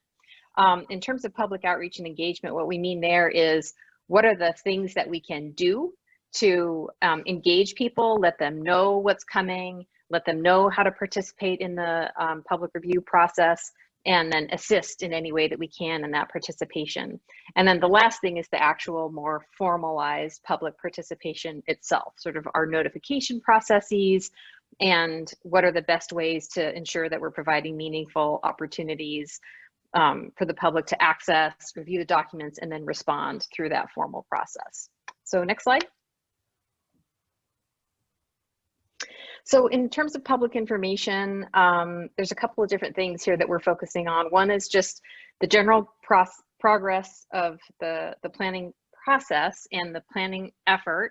So we plan on doing a progress report, and then we'll be doing some posts early in 2022 about the outreach and engagement plan. We'll be doing some blogs, a short video series, some fact sheets, probably some FAQs on how to participate in the draft EIR public review process, sort of what to expect, how we're going to approach it, just so that in the lead up to the release, people can start to make plans for, like, this is how I'm going to engage in this process. We'll provide informational materials in terms of the sort of just a reminder about the project purpose, the project need, details about the project, so different things like videos and potentially a GIS story map, toolkits, some graphics, that kind of thing. And then we will also continue to do videos. We do website updates. We have fact sheets, other graphics for social media, FAQs, our e-blasts, etc. So that's the public information side of things. So next slide. In terms of public outreach and engagement, what we really want to do here is these are the things that we would try to do to engage people, to actually communicate with people and to connect. So calls and emails, doing briefings and presentations, which we're happy to do anytime, various community events or meetings. We attend conferences, we've done tabling events. And the idea here is to just try to reach as many people as possible, to let them know what's coming, let them know sort of the status report, where we're at, where we're headed, and then all information about DIR, of course. Next slide. And then in terms of the more formal part of the draft EIR and the public review process and public participation, we are planning on having public meetings. We are planning at this point in time on virtual public meetings, just given sort of the situation that we have with COVID and not really knowing where we're going to be. We know that for sure we can plan on the virtual public meetings. So that's the plan right now. There will be of course, a public comment period that always comes along with CEQA. We will have things like a dedicated email. We'll have a website comment form. People can provide their comments by mail or in those public meetings, etc. We will do our very best to get as much notification out into the world as we possibly can, letters and e-blasts and ads and flyers and postcards, etc. So we've got a lot of different ways that we're planning on doing that notification. We are thinking a lot about how to access the document, not only hard copies that will have some limited hard copies, but also just the electronic availability. So through our website, and then also the companion materials that will go along with the actual document. And then other distribution things like flash drives, and of course, adding into the material that's available at the libraries, making sure that we have translations and we have ADA accessibility. Next slide. I also wanted to say that we will have other ongoing activities. It's not all about the draft EIR next year, although that's a major portion of what we're doing, but we will continue to work on the community benefits program. And of course, the environmental justice and disadvantaged community outreach will be a really important part of what we focus on, not only for the draft EIR purposes, but just in general on an ongoing basis. We'll continue to do tribal consultation, and then the less formal tribal outreach, including, of course, for the draft EIR, any sort of informal outreach and discussions will assist with the Tribal Engagement Committee as requested by the tribes. There was recently an annual tribal informational meeting. We'll continue to do that, and then assist with the federal process as well. And then we also will continue to do coordination with various agencies that are engaged in the process. Some of those agencies have their own public processes, and so we try to be as helpful in that as we can. And I think, next slide. Yeah, that's the end there, but I did want to say that one of the important things for me in bringing this to the Stakeholder Engagement Committee today is, whether it's today or at some time in the future, if you have ideas or feedback about our public outreach and public engagement approach, I very much want to hear it. I would encourage you to reach out to me, to reach out to the department at any time. We really do want to be as helpful as we possibly can in getting people information, in encouraging participation, and doing our very best at making sure that people have access to the document and access to the ways that work for them to engage in that public review process. So I'll stop there, and if anybody has any questions, I'd be happy to answer them. Okay, great. Valerie, do we have questions? Yes, we do. Thanks, Janet and Nasli. Anna Swenson, I'll also note that it's 4:58. So Anna, go ahead. I have a couple of questions. Number one, how many languages will the document be available in at our public library, and what languages will those be? And then I'm going to put out yet another reminder, as even the folks who are in Santa Clara are having internet issues. The Delta does not have internet, and relying on virtual options for the people, unless your aim is not actually to talk with the people in the Delta. If your aim is to talk to the people outside of the Delta, then your strategy of virtual and websites and all those things, that's all great. But if you're actually intention of actually like notifying the people in the Delta, then those avenues, of course, will not work. In the past, we were told that they were going to send out postcards, and we have yet in any of the iterations of this project ever had that actually successfully happen. So if you can do that, that would be amazing. But my main question is, how many different languages, paper versions, different languages, will that document be available for at my local library? Thank you.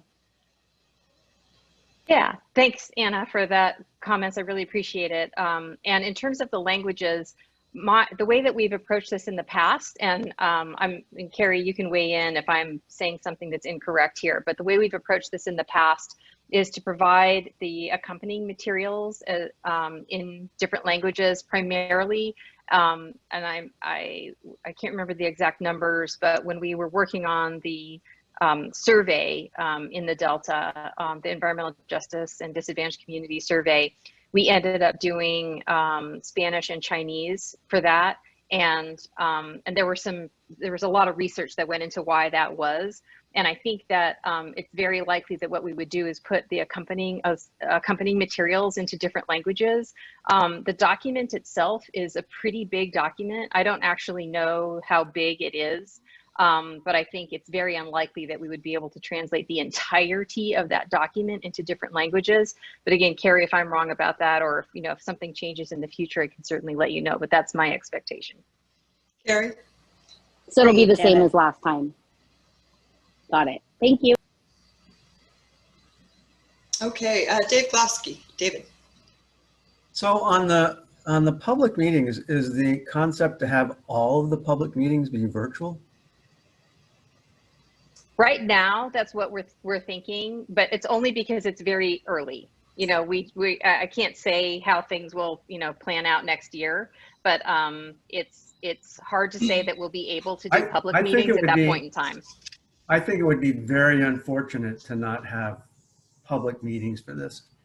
As Anna said, especially in the Delta. I think it would not be appropriate and not work well for you folks. Yeah, I appreciate that. And I understand why. And it's my feeling as well. I love like the person-to-person interaction is much better. But we live in a world of COVID. And so we have to just be really careful about how we do that. And so I'm just saying that I'm not here to say it will be or won't be. I'm just saying that what we can plan for right now is those virtual meetings, and we'll just have to see how things go. Great, okay. Yeah, I think if you don't have the regular meeting, there's gonna be meetings like that. So you can either set it up or probably it's gonna happen for you. Okay. We will have to take into account health and safety. So continue, Valerie.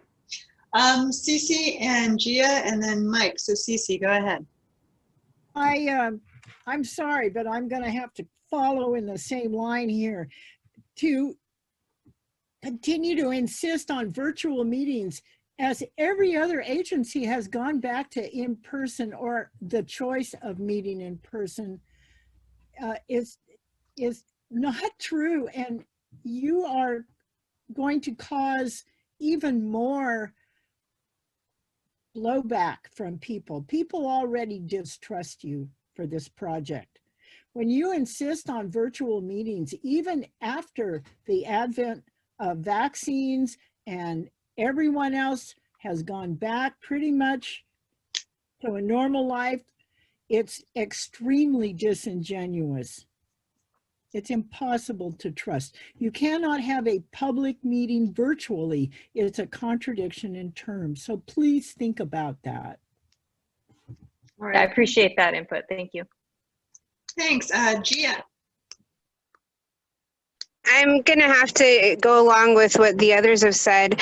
And we keep hearing that, you know, you've done your very best. But even before I became part of the SEC, you know, the members had already explained that meeting virtually wasn't feasible for what the community of the Delta needs to understand this project. I've talked to you numerous times about language barriers and access.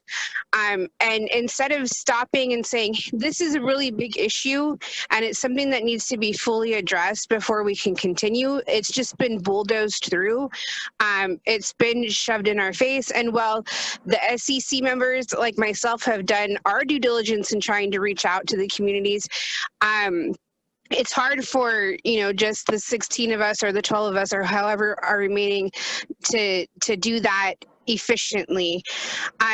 This whole process, like Anna has said before, this is, I don't even know how many, what number version of this project this is at this point. But to have so many questions unanswered, it's like, it's the bare minimum, and we need more than that for the massive impact that this project is going to have. So to constantly be in these meetings and hear, we don't know, we'll find out, it'll be done at a later time, is like a huge disservice to us. And you want us to trust you, and you want us to buy into this community benefits program, but there's no benefit for us, and we can't even get our questions answered. I think it needs to be just started over again at a point in time when we can meet in person and things can be done right by the people of the Delta. Okay, thank you. And Vice Chair Keegan, you have your hand up. Yes, I just wanted to thank everyone for their input, and I will respectfully disagree that everything is back to normal with other agencies. You know, our agency, we continue in our county to have requirements in terms of safety for indoor meetings. But I will offer up a suggestion. During the summertime, it might be possible. We've done some outdoor community meetings, project meetings, and that's an option that perhaps could be done safely and still address some of the concerns that we're hearing. So I'd really encourage staff to take a look at whether that might be an option as the more formal meetings proceed next year. So thank you. Terrific. Okay, it's 5:06. Stacey, you have your hand up again. Did you need another point of clarification related to this issue? I just want to add to Barbara's last statement that the adjustments that have been made are masks and vaccines, even social distancing. But other agencies, and I go to a number of public meetings a month, other agencies, including DWR meetings that I've gone to, are meeting in person, or at least offering that option to people. People don't need to come in person if they don't want to, but they are allowed to. Only this meeting is always insisting on being virtual. That's all. Thanks, Cece. I have just a comment, because I do believe too, I mean, I understand we have been virtual with this meeting, but from what I can see, much of the outreach that continues with the DCA, Graham going out and Nasli going out, has been in person, unless I'm mistaken about that. Nasli, is that true? You're correct, Chair Palmer. Okay, so please, if you have a community group or something that you really want Graham or Nasli to be there and start and explain some things and find out what's going on, please contact the DCA, and the things that we can communicate through the DCA, we will be glad to do so. And that outreach continues, and it will continue to be in person. The other obvious thing is encourage friends and family to get vaccinated and get boosted. Oh yes, yeah, oh, yes. Absolutely, get vaccinated, folks. We miss you guys. We want to be able to be in a room with you, and so the more we're able to get everyone vaxxed and boosted, the better off we are. So good conversation, and let's move on. Right, Chair. on to 5E now, I do believe, unless we had some public comment on that, non-SEC public comment. Valerie? I'm sorry. What I don't. Oh no, that doesn't come till later. I'm No, sorry. right. Forgive me. Threw me off. Sorry. my fault. My fault. Okay, then moving on to 5E, we're at the point where we're going to discuss the sunsetting process for the SEC. And during our November meeting, the team provided an update to the DCA board outlining the changes to the conceptual design and explained what those changes meant, much like the conversation we've just had here. So to the person, the board members were very appreciative of and complimentary of the committee members because of the quality of the feedback, and it has been very high quality, granted contentious at times, but still high quality, and the commitment of the SEC members to their communities. It is clear that the SEC has done its job. And after 2 years of painstakingly detailed technical discussions about component placement and project logistics, this group studied, learned, and provided insights that could only have come from this group. I want to thank you for your time, your commitment to your community, and your dedication to diving into these complicated subjects. You have truly worked on behalf of the Delta community, sometimes very passionately, and the communities, and to protect the Delta. And because this work is done, we will be taking a resolution to sunset the SEC to the DCA board in January. Because of the strong outcomes of this process, we anticipate there will be other similar advisory groups in the future, especially as we progress and the DCA comes back to fulfill some of its commitments. So if the project, and this is of course if the project moves forward. Between now and then, as you just heard, there will continue to be outreach and community engagement by both the DCA and DWR as they move the project through the CEQA process. But for now, it must be said that while this process was not perfect, while it was not always comfortable, and as each of you very clearly articulated your views on any conveyance project through the Delta, as chair of this group, I feel honored to have been part of this process, and I thank you for holding us accountable for the work we are doing and making clear the concerns on the minds and of the residents across this region. Does anyone on the SEC want to provide any further thoughts that they have not yet brought up?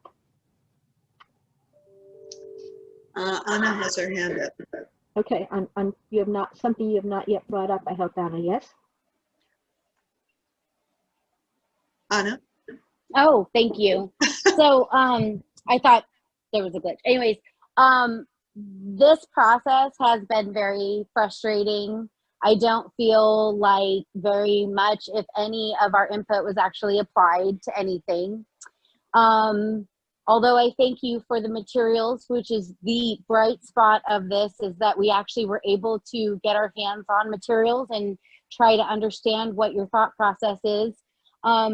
The threats that I have received and other members have received when we have tried to speak out on social media or other platforms outside of the SEC, and we're threatened with Brown Act violations, only to discover that maybe we actually don't have Brown Act to cover us, since we don't actually vote on anything, including pausing for COVID or even the minutes. I've never voted as a member of this stakeholder committee.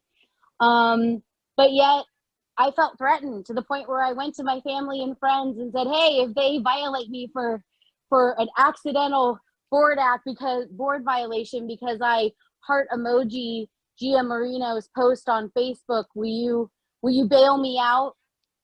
And so what I really feel like this process has done is tried to silence us And so I'm really actually relieved that it's over, because now as strong stakeholders, we can use the information that we have gathered to finally end this project. It's time for this project to end. The Delta is not for sale. We don't want your community benefits.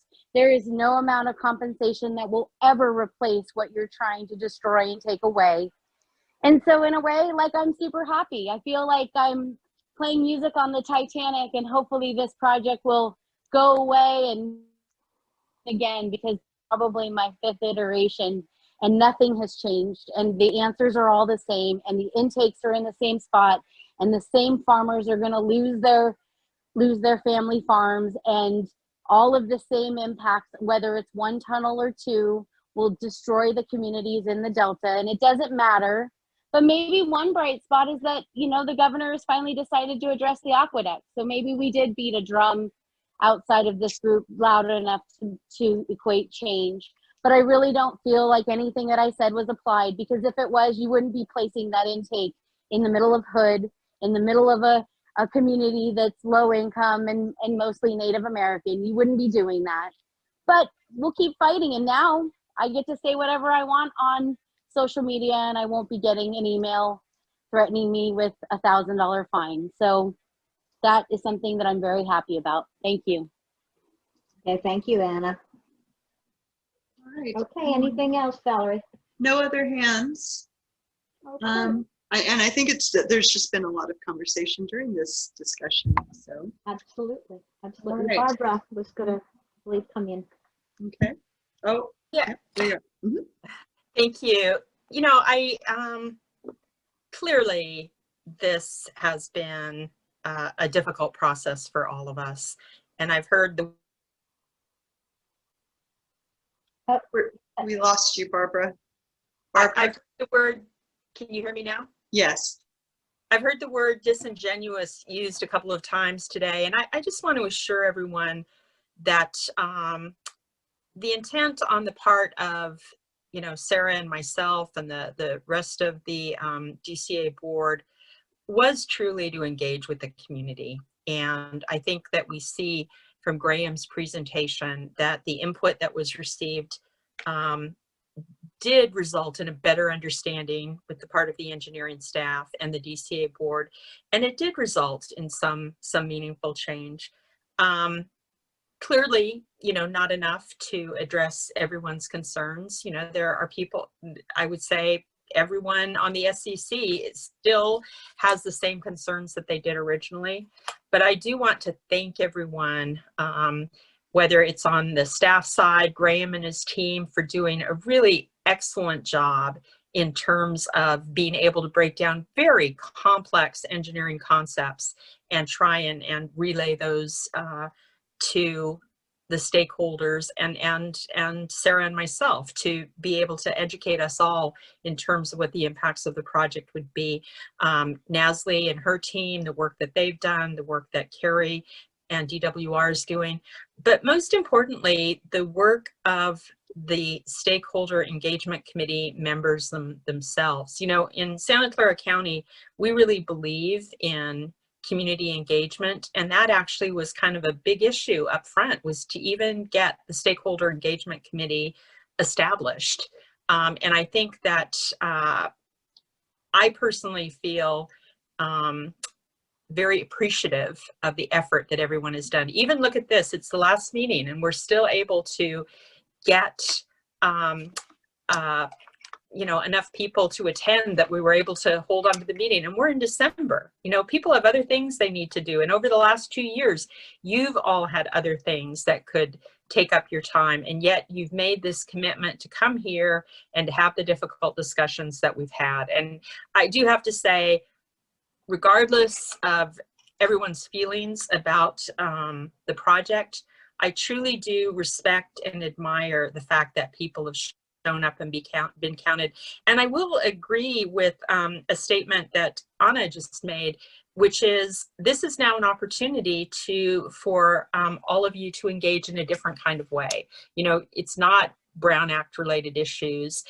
You can forcefully advocate for your position as part of the CEQA process, and I'm sure you will do that. And your input will inform that decision the same way it has the engineering concepts that have happened to date.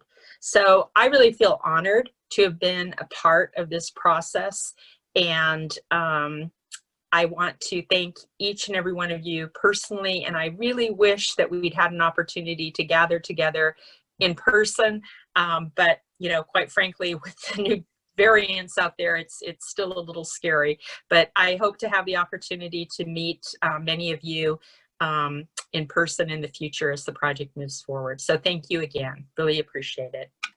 All right, I'm done. Thank you, Barbara. Chair Palmer. That was well said. So now we're going to have public comment on all the reports in item 5. And have we received any public comments, Valerie? Yes, we have an item for 5F, or we have someone who wanted to speak on. Yep, Miss Osha Meserve. Yes. All right. Good afternoon. Can you all hear me? We Yes, can. thank you, Osha. All right, thanks. I think it's been quite a discussion today. I think what I want to comment on, and on behalf of local agencies of the North Delta, obviously I was one of the people talking about whether there should be an SEC in the first place, and had a lot of concerns about what would happen with it, and how, importantly, how it would be used and talked about later. And I guess the presentation that I saw the engineer give to minimize community effects, it really substantiates what my concern with having this committee would be. There's a list of 10 things that supposedly the stakeholder group has helped with. I don't disagree that the design has been improved in certain regards, but looking at every single one of those issues, those are things that the environmental review process, CEQA, also would require any agency to mitigate to the extent feasible. So to say that what's happened in this process is somehow above and beyond what would otherwise be required by law, I think is completely wrong. And I guess the most egregious example of that is to include seismic risk in here. There's state standards for protection of public health and safety, also common sense. To say that somehow seismic improvements were made because people on a committee, you cared about people on a committee, I think is really disingenuous. And the purpose, what I'm concerned about in the disingenuous comment, which I agree with, is that I believe the purpose of the SEC is so that DWR and the JPA could create a record to try to show that they have somehow respected local land uses in this process. But the design in no way, even today, respects those local land uses under DPP2 and the Delta Plan. Nothing major has been changed that really changes how this project will lay down on the land, displace local communities in farming, and then ruin the water supplies. So I think if the effective CEQA process, which we didn't have before and maybe will be better informed by this process and lead to a reduction of impacts, that's good.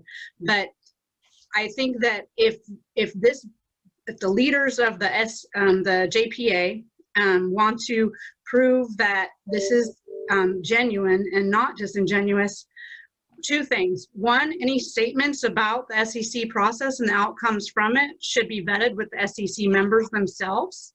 And secondly, I don't think that the SEC and the existence of the SEC should be used in any way as evidence of compliance with DPP2 at a future Delta Plan consistency proceeding.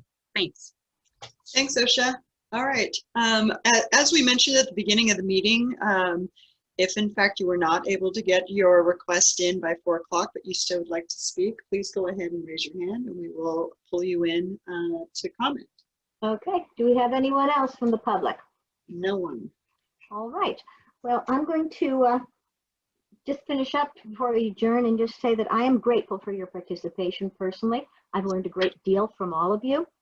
And maybe you feel that I've gotten more out of it than you have, but I certainly have learned a great deal and learned to appreciate where you're coming from and appreciate the Delta as place. I have visited it several times since, you know, several of you have brought up different places, and I've gone back to see those places to make sure that I did understand more about them. There have been changes made according to, you know, some of your input, and I'm sure there will continue to be those as you continue to input. So please do not stop inputting. I'm sure you won't. I will miss our meetings and the challenges and the learning process that I have gone through. I will just end though in saying that I think the project is necessary for the whole state. And so, you know, I hope that we can minimize some of these impacts, but thank you so much for being here, and your input was very important. So I will now adjourn the meeting. Chair Palmer, we have Yes. 2 more items, item 6 and item 7. Oh, item 6 and 7. Item 6 was the non-agendized questions or comments From the SEC. from the SEC. Okay. Do we have comments from the SEC? non-agendized items? No hands. Okay. How about public comment for non-agendized items? I believe Did OSHA. have OSHA for item 7. Yes. Item 7. Okay, OSHA, will you want to continue? Thank you. Can you hear me okay? Yes, ma'am. Thanks. Sorry, I just always like to check so I don't start talking and not know. It's hard on the outside here. I guess one comment I would make is one of the challenges of the style of virtual meetings that y'all run is that we can't see anything. We can't see what's going on except for we're able to see staff and we're able to see SEC members if they are actually speaking. But other than that, we can't see who's participating or which members of the public, which SEC members, you know, so it's a very opaque process, and I've commented on that before, and I really think, you know, I hope that we could have public meetings and that we would be guided by county health mandates, you know, in that, and that if public meetings in person are allowed, that this body, along with others, would also allow them, and maybe also provide some way to participate for folks that are higher risk and can't take that risk even with vaccines and other, you know, safety measures. So I want to comment on that aspect of, you know, in the future for the public review period, that I do think in person, if allowed by the county, should go forward, and that having the meetings in this format is actually, it may allow more people to listen in, but it doesn't really allow real participation, and I'm very frustrated with it, honestly. Secondly, second point, I heard your engineer basically, and I've heard it a couple times, and I just want to comment on it, you know, complain about the lack of access onto private and other publicly owned property that DWR doesn't have access to. And I just don't think it's appropriate to complain about that. I think everyone who's a proponent of the tunnel project should think about if it was your land or your agency, you know, and someone was asking you, oh, can I come on your property with your permission so that I ultimately will take or destroy the resources that you care about the most, you know, you might make the same decision that a lot of landowners and public agencies in the Delta have made and say no thanks. And there is a process for DWR to force its way onto this property for investigations, and also ultimately, if the project was to proceed, to take the land and convert it to the uses that DWR is proposing, if it could meet all the legal requirements. And that's the process. And I just don't think it's appropriate for people who work for a public agency who know full well that they wouldn't let someone onto their land to take it unless they had to complain about, you know, people just asserting their rights as either property owners or public agencies to decide who they can let onto their land and who they don't. And, you know, like the Ms. Palmer said, you know, she thinks this project is good and ought to go forward. And we know you guys think that. We don't agree. And we have every right to do everything within the law to stop it. And we will. Thanks. Okay. Understood. Thank you, OSHA. Your input is always eye-opening, as usual. Thank you so much for all of your attendance. Okay, now, what are we on to next? I believe We're now at adjournment. We're now at adjournment. And again, thank you, folks. And it's been really educational. and very, very good for all of us, I think. And appreciate your being here. And we are adjourned. Thank you. Thank you so much. Bye. Take care. Have a good holiday. Yes, everybody.